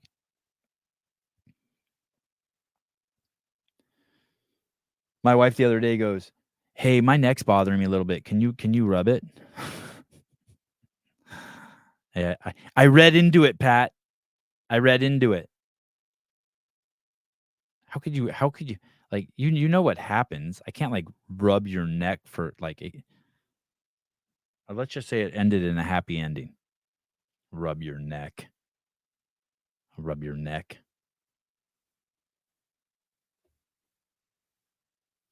Fifteen minutes of neck rub and 2 minutes of hello? Hello? Hi, can you hear me? Yes, I can hear you. Are you the female God? Are you taking a shit in the No. bathroom or is this the female God? No, this is Brianna. Oh, hi Brianna. I wanted to talk to you about nutrition advice. So I've been trying to eat like more like you. So I've been pretty much pretty much carnivore kind of, but I do eat like fruits and vegetables. Basically just like CrossFit diet. I was pretty bad about like carbs. Can I say something to you really quick? Can I interrupt you? Yeah. If Yeah. NFL players want to fly you out, you should not eat like me. You should keep eating the way you're fucking eating. No, because I've been doing this, and I also started fasting. Are you in the same room God's in? Why is there like it sounds like you're in the same room God's in. No, I'm just like in our field house at work. Oh, okay. And it's like a big empty space. Sorry. No, that's where God hangs out in a big empty space too. So that's fine. That now it makes sense to me. Okay. But no, I started doing that, and in probably like 3 weeks, I've lost like 11 pounds. So what happened to your boobs? What happened to your boobs? I already don't have any, but now they're like extra. Oh, that's perfect then. No problem. Perfect. I'm going to recommend lots of push-ups. But yeah, great. Yeah, that's awesome. Do you like it? Do you feel good? I feel so good, but I actually feel not eating enough because it fills me up so much more. Like I feel like I'm eating like hardly a meal a day because I'm just so full. Yeah, my wife is like so on the carnivore, and I don't see her do any of the stupid snacking that I do. She'll put and there's it's crazy. What about your menstrual cycle? Oh, it's all messed up. So did that happen from the carnivore, or that was already messed up? No, it's just been messed up. So is it? Do you even get it at all? Is it gone, or is it just messed up? No, I'll go like 3 or 4 months without it, and then I'll get it like every other week for like a couple months. Do you have any theories on why that is? I think I've told you before. I was on Lupron for like 5 or 6 years, which is like a puberty blocker. And so, yeah. Wait a second. Wait a second. You were on a puberty blocker? Yeah, from like when I was 7 to 12 or 13. And why were you on that? Because I started puberty at 7. And you're not supposed to? No, but it was also like it's probably just from processed foods. Like my parents were like feeding me terribly, and I was like really 7-year-old, and I started like full on menstrual cycle. I was growing pubic hair, had boobs at 7 years old. And instead of recommending dieting, they put me on Lupron and like on a whole medical trial. And they did that until I was 13. And what would you give advice to parents to use that or not do that? Well, they can't because the whole generation, I was going to Kaiser and they were doing a medical trial on prepubescent like puberty kids. And all the kids had like super messed up. Like I had the good part of it. Like a bunch of the kids have like horrible arthritis, blind, infertile, all sorts of things. Holy shit. So like all the kids basically sued. The FDA took it off the market. And maybe like 2 years later, Lupron got rebranded as a trans kid drug. So it still can be sold to kids that want to block their puberty for trans kids, but it's not allowed to be sold for early puberty anymore. Lupron, Lupron? Yeah. So are you glad that it got put on it? It's like hard to say because it's like, I don't know. The doctors told me that if I didn't go on it, I would like develop super fast and then like. You would develop what? Wait, hold on a second. Hold on one second. I'm going to disconnect our phone and reconnect it because I got to pop. Hold on.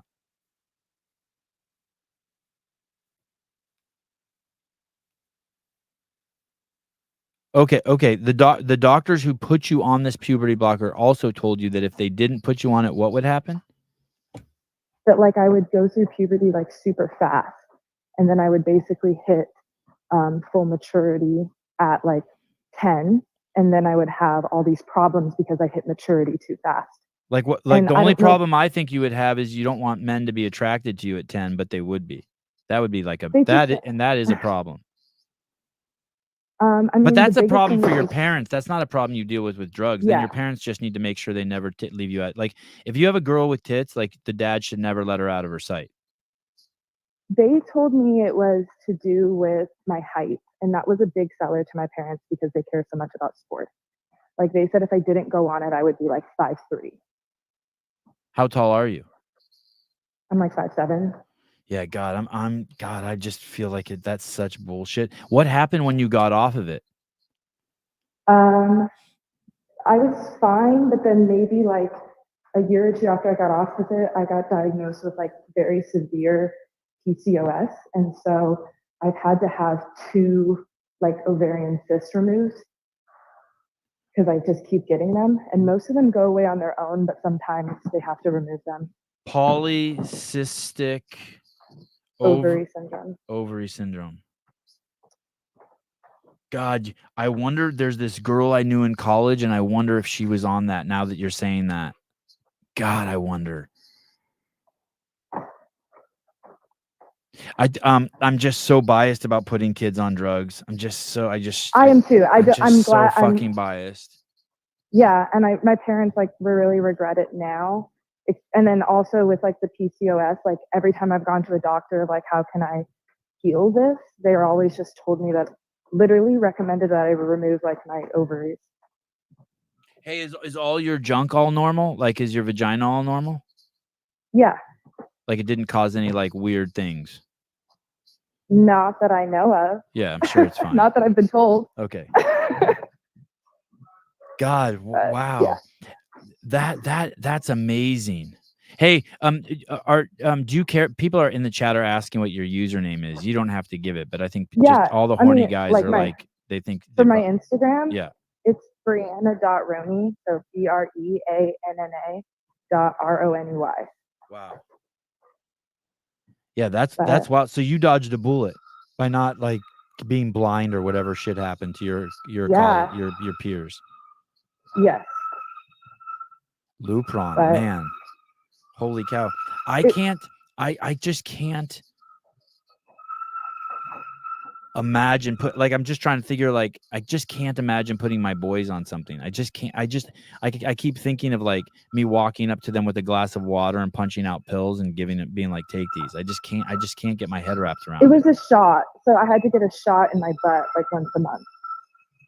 And then I had to sit in the doctor's facility for like Sorry, I'm exiting. There's like a weird noise. I don't know if you can hear it. It sounds But, like a train. It sounds like a train stopping. Yeah, the softball players are setting up. So let me walk out of the room real quick. Oh, you're hot as fuck. Holy shit. Oh, thank you. What are you? Are you black? No. What are you? It's like a weird. So like my mom is from Mexico, and then my dad is half Irish, half Native American. God damn. And that's your real hair? Yeah, so when it's straight, that's because I have a keratin treatment, and the curly is my natural hair.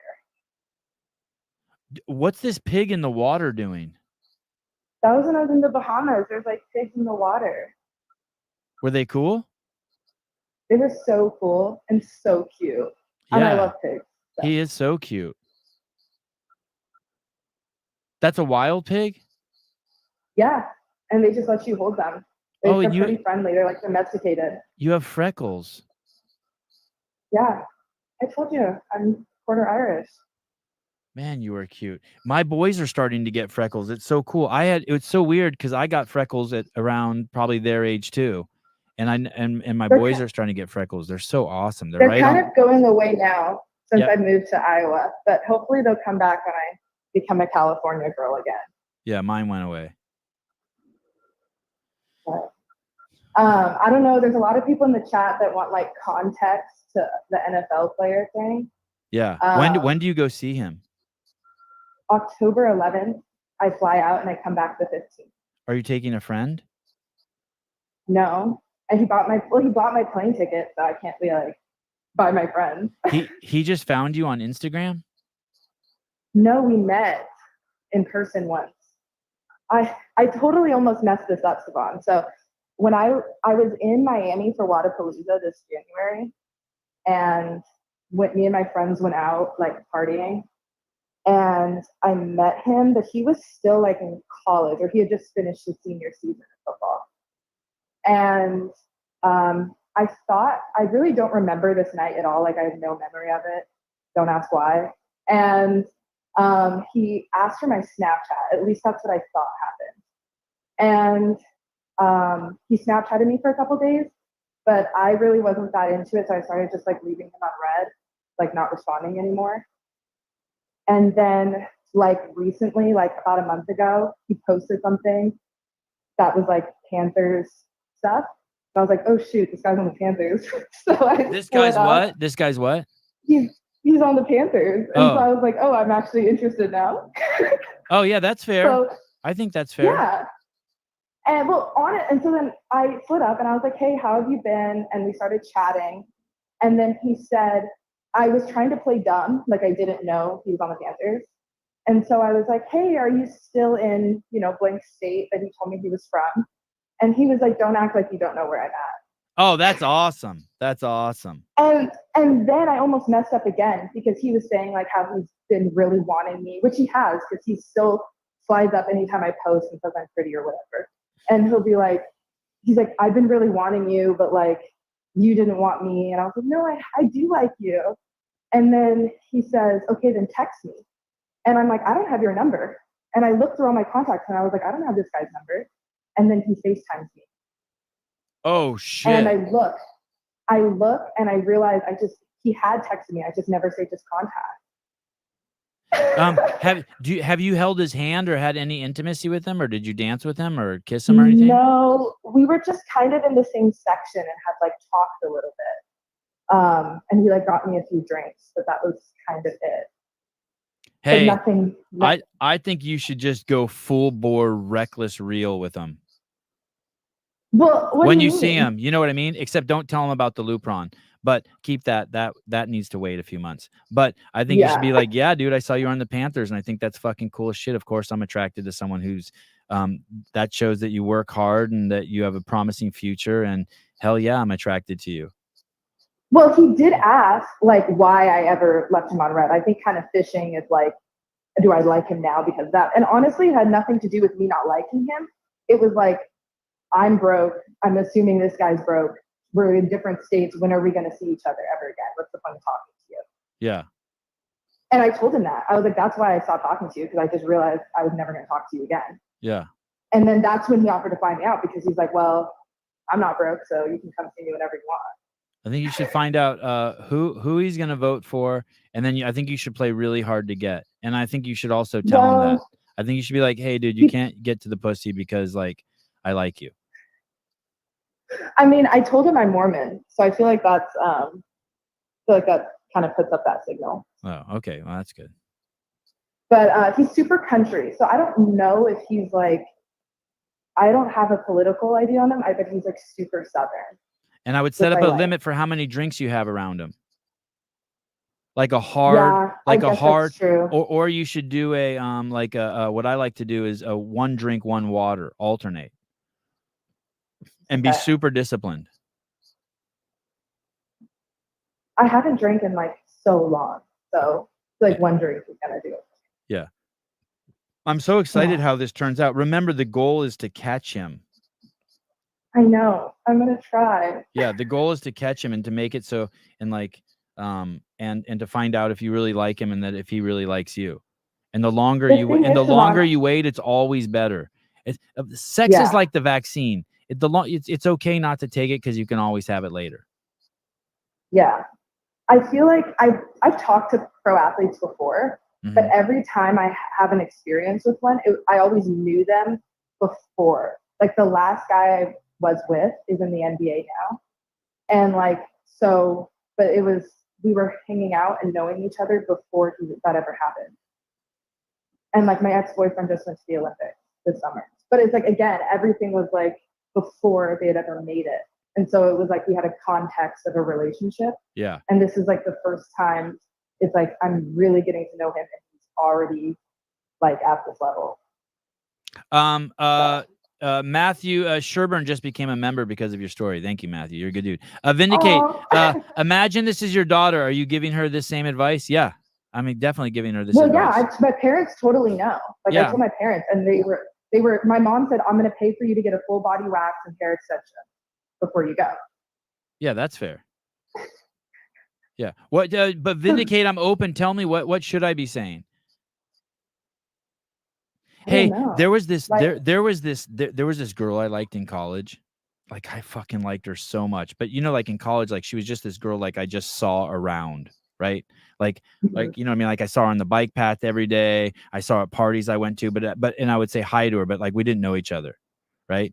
And then one day I was walking by this house and she was in the front yard at this big massive party. And I'm walking by, she waved me in. And and then so she said, so I came into the party and she's like, God, I'm so fucking high on ecstasy. Will you walk me home? And I said, sure. So I walked her home and we got to her house and she said, do you want to come in and have a drink? And I said to her, like a fucking idiot, I said, hey, I would really like to come in, but I would really like to just see you tomorrow and start just completely sober with you. Oh, that's so sweet. No, it's fucking stupid. She never would talk to me again and ended up fucking one of my friends. Yeah, Nick stole her. It was Nick. It was Nick stole her. Yes. Hey, it's actually worse than that. He went to her house that night. My buddy Nick ended up going to her house that night. It was fucking stupid. That's so sad. But this is actually something I've experienced, Ivan. Like what you're talking about, like that's actually a kind of an experience I've had before. So like you're not alone in this. Oh, like you waited with a guy and then he blew you off? Well, I'm like, I was late to the party because I was like Mormon. So I didn't have my first kiss until I was 18. And the first guy was like really close to like, I guess, losing it with. We were hanging out a ton. And at one point he was like, just so you know, like, I can't date someone that I'm not having sex with. And I was like, okay, just like, I don't know if you can like give me a little bit more time. And he was like, sure. And I think maybe that weekend he got with my friend, like one of my roommates actually. So. Yeah. Hey, you're glad you didn't get with him. Hey, no guy would that's just a crazy line. Can you imagine the ultimatum? Can you imagine the ultimatum? If you don't have sex with me, I can't go out with you. It's like, dude, listen. That's fucking crazy. Because like you're gonna go out with someone, right? and what's going to happen is going to happen. Like, I had a girlfriend in the 2nd grade, and I wanted to hold her hand so fucking bad, and she said her dad wouldn't let her hold my hand. I didn't fucking leave her. I still walked her home fucking every day. I'll never forget her name, Kim Cavender. I remember being so sad in the moment, and it kind of like, I was so scared to even like a guy because I was scared they were going to say the same thing. Yeah. But then when I did end up doing it, and it was like with a boyfriend that like I eventually had for a while, I was like, I'm so glad I waited, because this is like what it should be like.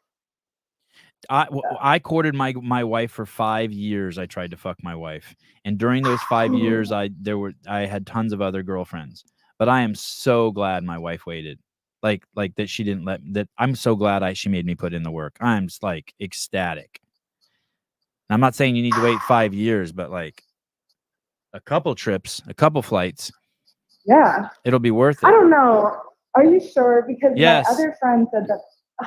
Yes. Hey, it doesn't matter. He's gonna listen, because here's the thing. He may get with other girls in the meantime. He's not gonna kick you to the curb. You gain nothing by having sex with him. Nothing. Because all my friends are saying he's gonna get bored of me, or he's gonna see it like it's a waste of money. Yes. So what? Fuck him then. Listen, I'm telling you guys, like, I'm go there, hang out with him, flirt with him. Do not stay in the same. Are you staying at his house? Yeah. Oh fuck! Oh Jesus, criminy. And for so many days, and he said 11th or 15th, I was like, that's a long time. Yeah, that's crazy too, because I guess that's a good sign, because this was never me, but a lot of my guy friends who would have sex with girls then just wanted to leave their house. Like, girls would just annoy them. Yeah. So that's what I'm saying. I'm like, what if you don't like me? I'm stuck here. So, and also I was really happy because the flight is Delta first class. I feel like that's really that's good. Listen, okay, listen. This is it. You go to bed. You got to first night. You got to go to bed early. But then when you wake up in the morning, I land at 11 p.m. Okay, then you got to go straight to bed. You got to be like, thank you. Then in the morning, listen, every morning you can be so fucking nice to him so he never loses his confidence that you like him. Like, like he's going to go to bed fucking just hurting every night. He's probably going to jerk off. But when you wake up in the morning, you can just be all over him. You can be like, hi, oh my God. You know what I mean? You can like, you can have him give you piggyback rides, and you can hold his hand and you can kiss him. But like, there's no benefit. I'm telling you, there's no benefit to fucking him. None. I was thinking about like while he's at practice, like cleaning his place or like cooking something when he gets home. Is that a good idea, or is that too much? No, I would just be careful cleaning his place. But yeah, like I wouldn't like go into his shit. I was like, yeah, no, not that. But I was like, just depending on what it looks like. I don't know. Depends. Yeah, all that. Yeah. I want us to tell you. Oh no, Seema says no. Don't clean it. Oh shit. Yeah. Okay. Look at all the girls are saying no. I don't know. Maybe I'm just Mexican, so that's like my first thing. You're just a good woman. Well, clearly you attract overachieving, strong men. Okay. I feel like I should be like like NFL or like NBA scout. Like everyone that I've ever liked ends up becoming someone, and they do not start out that way. Like they're always the underdog, and then like a couple years later they make it. Here's what I would do. I would really love on him hard, placate his ego, talk, be so positive, uplifting, not demanding, awesome, and no fucking him. But just like, and that's more than enough for a guy for the first date, even if it's 4 days, if you can. I know it's a fucking crazy ask. You guys could end up just coiling like snakes. By the way, Vindicate, the discount code is now for all orders over $50. Wow. All orders over $50. You don't even need the code. I'm so excited for you. How fun. You're at such a fun stage of your life. Oh, thank you. Yeah. Do you know how old I am? How old do you think I am? I feel like maybe I give off older. Let me see. I don't know. You're in your 20s? Yeah, I'm 23. Yeah, I was going to say you could be 19 or 26. All right. Well, thank you for all your advice. You're the best. This is why you can never blow up, Savon, because I can't be like leaking my life story to like a million viewer podcast. Right. Just this is our small little group. Just Trish. Yeah. Oh, do you want me to send you a dick pump to bring him? I don't think he'll need it. I don't think that's a good move. Sevon, I bet you wouldn't advise her to be doing this if you had a girl. Seriously? You don't think so? What would I be advising her? My dad. You're giving great advice. This is like literally the advice my dad is giving. Yeah, like because like yeah, all like guys really like my wife loves me and supports me so much, and it's so fucking awesome. And then once we were together, then it's just like she would just fuck me into oblivion whenever I want. But there's plenty of time for that. It's like a tattoo. There's plenty of time for that. But you just need to know, you need to check with yourself. Hey, am I comfortable loving on this guy and showering him with compliments and supporting him? And can I be sincere around this guy and really like him? You just need to be worried. Like, can I do that? Can I be real around this dude? Yeah, I think I need to get out of the mindset of I'm trying to win him over and like think he's trying to win me over. Oh, that's even better. Wow. But there's so many girls out there, I feel like, in this day and age. Maybe it was when I was a kid too. Those girls wasn't around, but play games, and I would not play games. Like you could be like, hey, dude, I think it's a bad idea if I give you the pussy. Like I think you can just say that. But I do say that. Yeah, but man, I want to, but we just can't yet. I'm Mormon. If that line always works, do not question it. Yeah, that's cool. Especially if you've drank any Coca-Cola in the last 24 hours, you cannot put your face between my legs. Oh, Ken Walters says there's no way in hell if you had a girl, you'd be giving this advice. Really? Tell me what's different. Someone tell me what's different. Where am I? I mean, like, I'm an adult and my parents have so much trust in me. Like, my parents kind of parented the way you do. Like, they know what good character I am. So, like, they know I tell them everything, too. So they completely can trust me, like, be real with me and, like, be real about the situation and stuff. And I feel like that's what you're doing. Sean Lenderman, this girl is getting advice from a married man that still uses condoms. That's also crazy, Savon, when you say that. That blows my mind. Yeah. It's worse. It's worse than you think. It's worse than you think because there was like 4 or 5 years where we didn't use them. It's horrible. But actually, I don't care. I'm never like boning and being like, man, this sucks. I'm wearing a condom. But whatever. Anyway, I'm too old to talk to you about that. All right.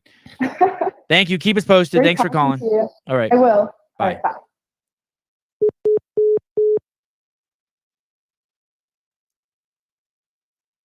Okay, Amanda Doyle. Amanda, if you live in Ireland, I know how Irish girls are. What are you talking about? I think it's awful advice, but crazy to stay at someone's house you don't know well. You think it's? But someone tell me what's awful about it. What do you think she should do? What do you think she should do?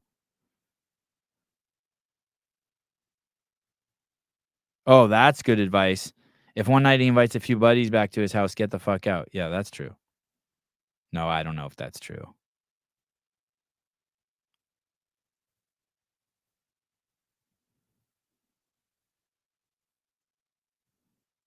I just know I think dudes are if a guy likes you, he'll be so fucking patient. He'll just go to bed and jerk off.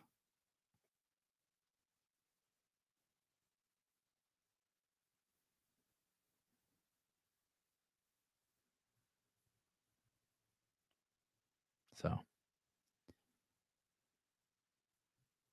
I should have scrolled back to like her first post when she was like 10. Then maybe I'd be like, what are you doing? Don't even go there. What do you think? Is that the advice I should have given her? Like, don't even go there?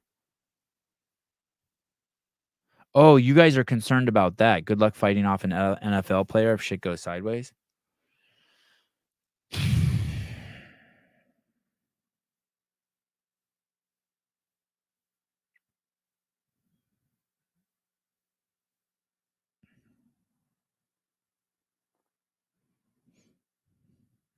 Oh, when you invite someone over to your house for the first time, you never show them every room. That's true.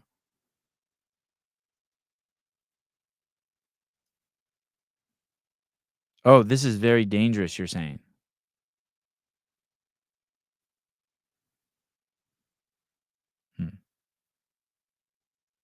No, she's not going for 10 days, four nights or something. All right. We'll keep you up to speed on that. Oh. Are you able to take the kids to CrossFit Kids today if I sign up for Pilates? Yes. I have to. Where's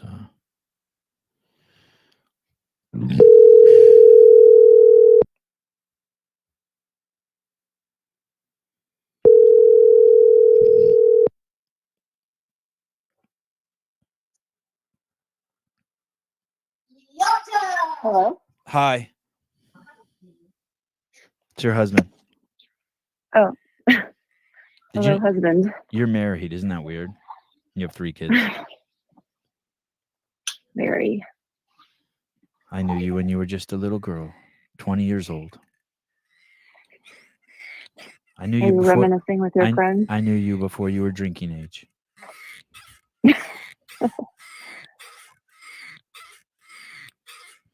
Did you listen to What my is talk? that? That's my my gripper. Oh, Hey, did not you? the exerciser? Yeah, it's the exerciser. It's got a little squeak in it. Hey, did you listen to my talk on Taylor Swift today? I started to listen to it, but then I had to go. Did you hear me do any name calling? Did you just think I was mean to her? Mean about her? Did you hear me call her a bitch or a cunt or anything like that?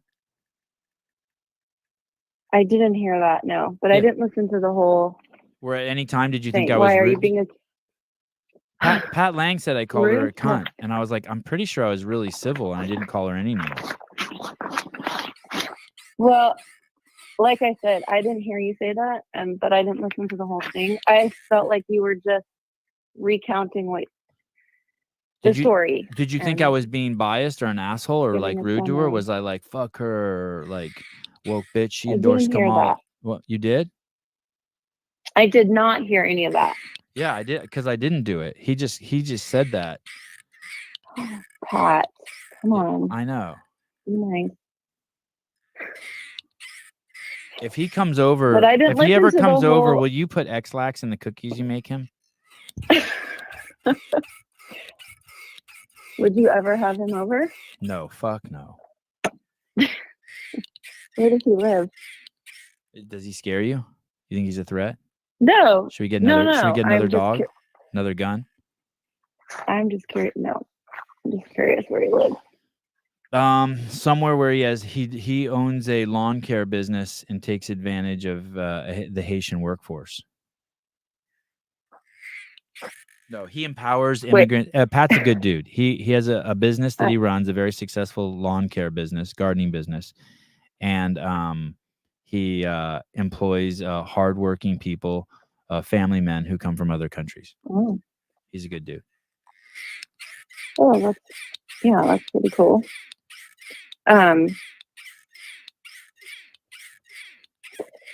Yeah, no, I didn't hear any name calling. Okay, good. At all. All right, but you didn't listen to the whole piece, so I might have. But I didn't listen to the whole piece, so I'm not really one to ask. Hey, you when you make the sub clips, will you make one that says penis pump from last night's show where I unbox the exerciser? Yeah. And then the sub clip from today's show, you should put the truth about Taylor Swift. And the truth about Taylor Swift. And Scott and Scooter and Scooter Braun. Taylor Swift the cunt? No, nope, not. Oh, okay. Oh my God, I can't believe you said. I never heard you. I didn't even know you said that word. I know. We're gonna get in the house and you're gonna be like, should I have not have said that? No. Yes, you will. I'm good with it. No, you're not. You're gonna say. What? I'm brainstorming titles with you. I'm not calling her that. You're gonna be like, should I not have said that?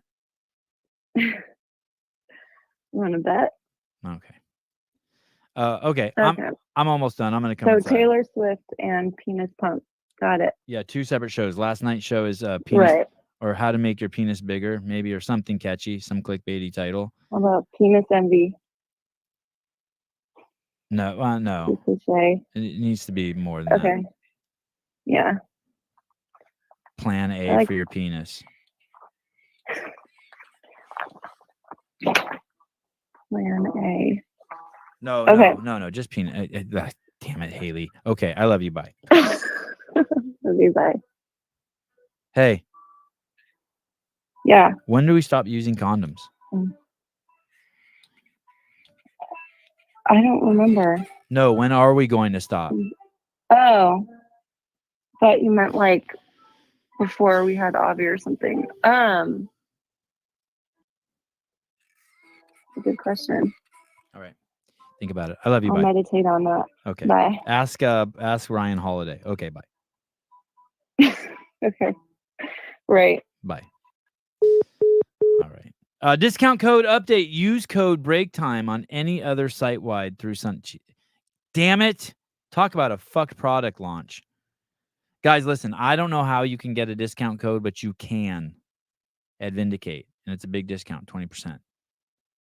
It's basically buy 5 shirts, get 1 free.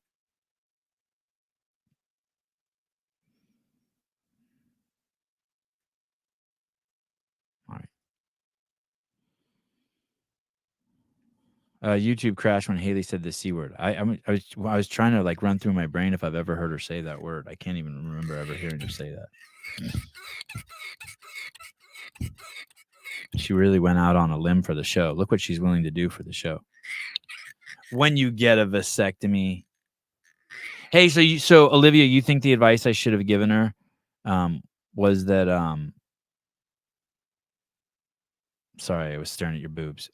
You think the advice I should have given her was that, hey, don't go at all. It's not appropriate. Just straight up. You think it should have just been like, fuck that. Don't go visit a strange man.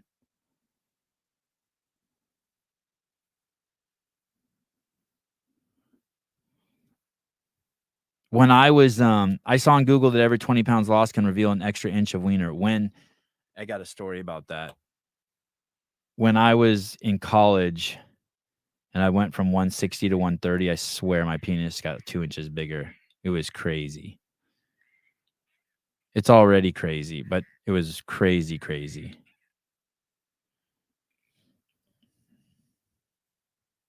But so I think that's true.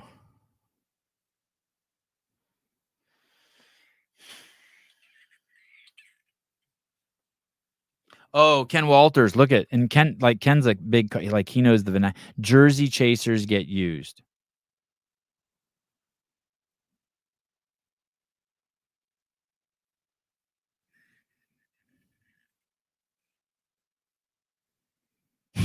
Storm Williams. All right. Arabs have huge dongs. You know what I heard? I heard Indian dudes have huge dongs. That it's just completely overlooked because it's funner just to say black dudes do, but I heard Indian dudes. Sevi, hear this guy speak, Xavier Leggett. Can you send me that? Can you send me his Instagram in my DMs?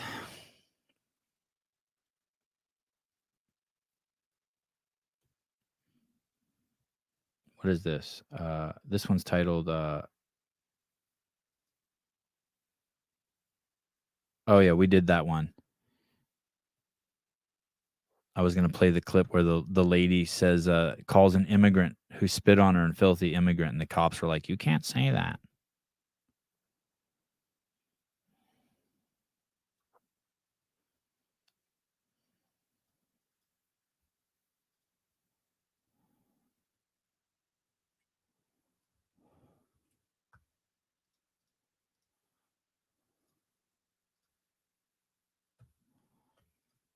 All I can say to you is that you are a disgrace.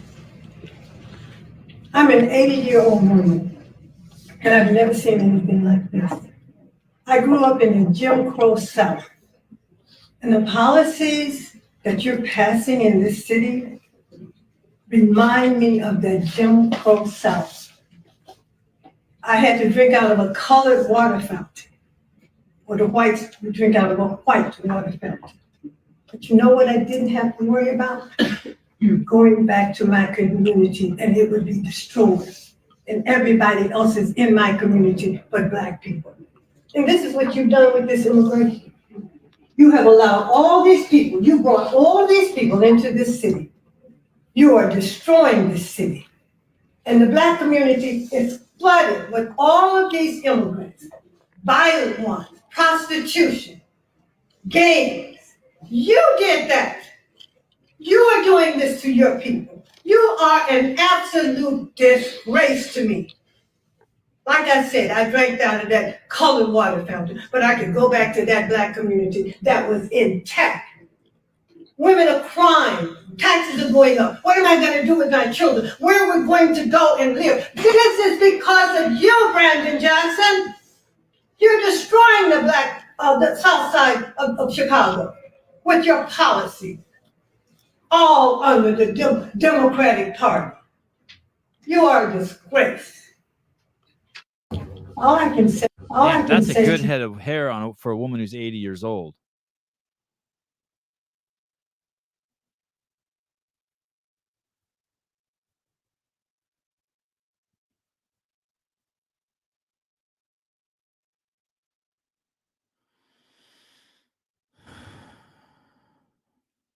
Erase that one off. Played that. All right.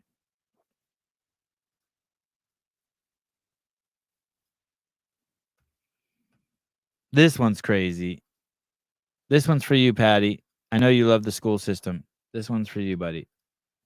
15-year-old minor at Athens Drive High School in Wake County, North Carolina, is forced to read pornographic books in class that talk about putting a penis in a vagina. She is now leaving this school. So imagine if this was your daughter, people. Imagine if this was your daughter. 10th grade and I'm 15 years old. For 11 of those years, I lived in the Dominican Republic. 3 months ago, my family and I moved to North Carolina and had me enrolled in the highly rated Athens Drive Magnet High School. I was very excited for this opportunity. Until last Friday, that is, on Friday the 13th, my English honors class, my teacher assigned the class to read a story independently and then come together into groups and discuss the story and answer some. Why is it echoing?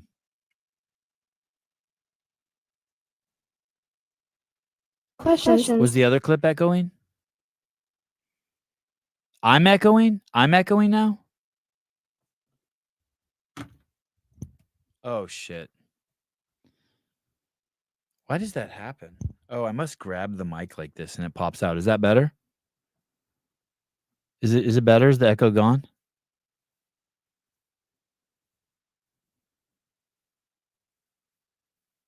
No, it's not gone. The echo is not gone. But is my echo gone? Oh, just the video. Okay.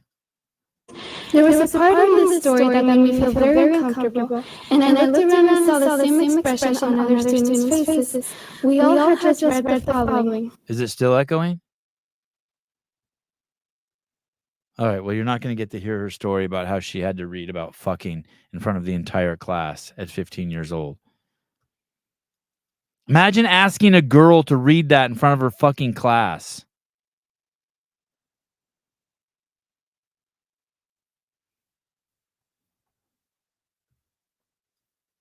Don't change the subject, Pat. Don't change. Let me play another clip and see. Let me play one more clip. Let me see. How's this one? I want you to watch the expression of these kids' faces. Here we go. Americans, about 13 to 14% of the population. Yes, about half of all prisoners are black. Exactly. So blacks commit more crimes than whites do. They commit more murders. Look what happens. This is what's crazy. Look what happens when you state facts. What happens to white liberals? It's nuts. This is what it was like growing up for me. If you stated facts, this is what it's like for Pat. That's why when Pat watches this show the whole time, he's just going. When you state facts, white liberals trip. Like they can't believe you said it. Like somehow the fact is racist. They commit more arsons. They commit more kidnappings. For example. Oh my God. Don't say it's true. Do you know why? Do you know why they trip out? Because they think that it's inherent in the color of their skin that causes that. They don't see they don't know that black and white, there's no difference, right? They don't realize that we're all just fucking people and we're just got a different wrapping paper on it. They got different skin than we do, and it's all people. They think that black people are actually different than white people and white people are actually different than black people. So that's why they're shocked. They think that you're blaming the color of their skin. They cannot distinguish the two. It's like the same thing on here. Like, I can have a friend who steals $10,000 from me or who doesn't pay back a $10,000 loan and they can still be my friend. I just know now that they're capable of that. And people can't process like that. Like, what? Oh, you can still be civil with Tommy or still like Tommy or still be in person with him when you say that like he's woke? Yeah, like 100%. It's not him, it's his thoughts. I know why Jeffrey Adler did not fucking participate in the games. Because he had a thought that he couldn't handle that would allow him. Because when you go to the games, you're there to win. And that's your, whatever thoughts you are, you've compiled the thoughts that will work in conjunction with your body that will make it that you win. And then he had a thought come in that made it so he couldn't compete. He had a mental injury. Now, he may put it under the guise of it was a moral choice or a conscious choice, or he couldn't because he was sad. But either way, he could not overcome that thought, or he did not want to overcome it or whatever. But when you show up there, you're like, nothing will stop me from winning. But he wasn't expecting that thought to come in, and he was challenged, and he had an opportunity to overcome that challenge, and he didn't. And that's fine. But when you start clothing the thoughts that it was a moral choice or a conscious choice or this or that, yeah, on a really superficial level, that's what happened. But on the higher level, on the 100,000-foot view, it was just a thought.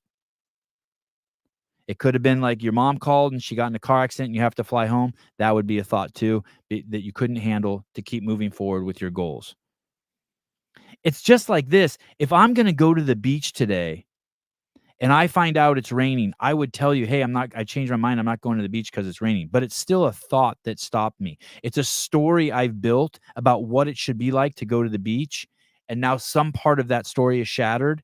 And so I'm not going to go to the beach. But it's all just stories. It's all just thoughts. And so these people have thoughts that make it so black people are different than white people, although they're trying to bring them together. But they betray themselves constantly because they don't want equality. They want equity because they think black people are less. Well, blacks are 13% of the population and they commit 58% of all the murders. That's not a war on drugs. That's a culture problem. You do not think that 10 generations of legislative subjugation and slavery during that time, 4,000 black men, women, and children are lynched? So she agrees with him. Because that's part of their culture. That somehow is part of their culture. She hasn't even said anything that like pushes back on what he said. You can't even have conversations with these people until they can get real. I don't know why we keep bringing up the number of African Americans that were lynched as reasoning for why black people commit crimes today. Because firstly, if you want to go off of the number 4,000, which is a fair number, I believe the actual number is 3,600, but let's go off the number 4,000. That's the number of black people lynched in the last 100 years. Do you not understand that last year, just last year, 8,800 African Americans were murdered by guess who? Yes, other black people. So if we're going to bring up the fact that we think that racism is the cause of violent crime among blacks in America, then why, as racism has progressively gotten better, because, you know, we're allowed to vote now and be in the same public spaces as white people, why has our rate of killing each other more than doubled the rate of what racism has killed in the last 100 years? Blacks are 13% of the population and commit 58%. There's some things that you should know too. 25% of the people that the KKK lynched were white. The KKK has lynched more whites in more states than they have black people. Now, not as many, but in more states, the KKK lynched white people than black people, and 25% of the people they lynched were white. Also, between the 1830s and 1850s, the majority of those lynched in the United States were whites. From 1882 to 1968, some 4,743 lynchings occurred in the United States. Not all lynchings were recorded. Of those, 3,400 were black, 73%, and 1,300 were white, 27%.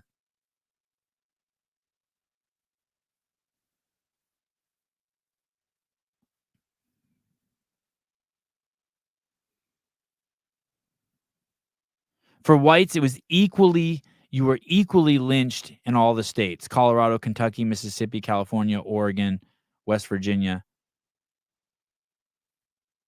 90% of whites were lynched in 9 states, mostly in a swath from Montana to Nebraska, Oklahoma, Arkansas, and Texas. 90% of blacks were lynched in 4 southern states: Mississippi, Georgia, Texas, and Louisiana. Blacks and whites were lynched equally in New York, New Jersey, Minnesota, Illinois, and Missouri. The worst year for whites was 1884, when 160 whites were lynched. For blacks, the highest number of lynchings occurred in 1892, and were 161. Blacks beat the whites by 1 lynching. 3/4 of all white lynchings occurred in a 14-year span, 1882 to 1895. It took 28 years to lynch that many black people between 1882 and 1909. Lynchings have been on the decline since 1901.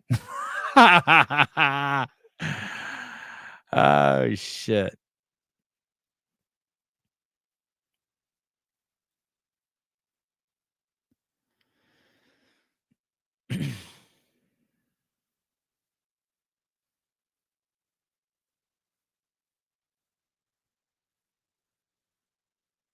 The component of lynching is defined as an unjustified setting of judicial due process for a mob of vengeance. So that's basically just mobs killing people. And the KKK hung a lot of white people.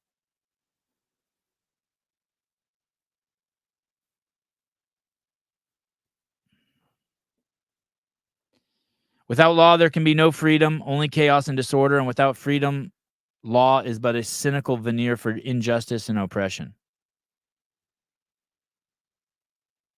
Ronald Reagan. All right. I had fun with you guys today. Thank you. Great show.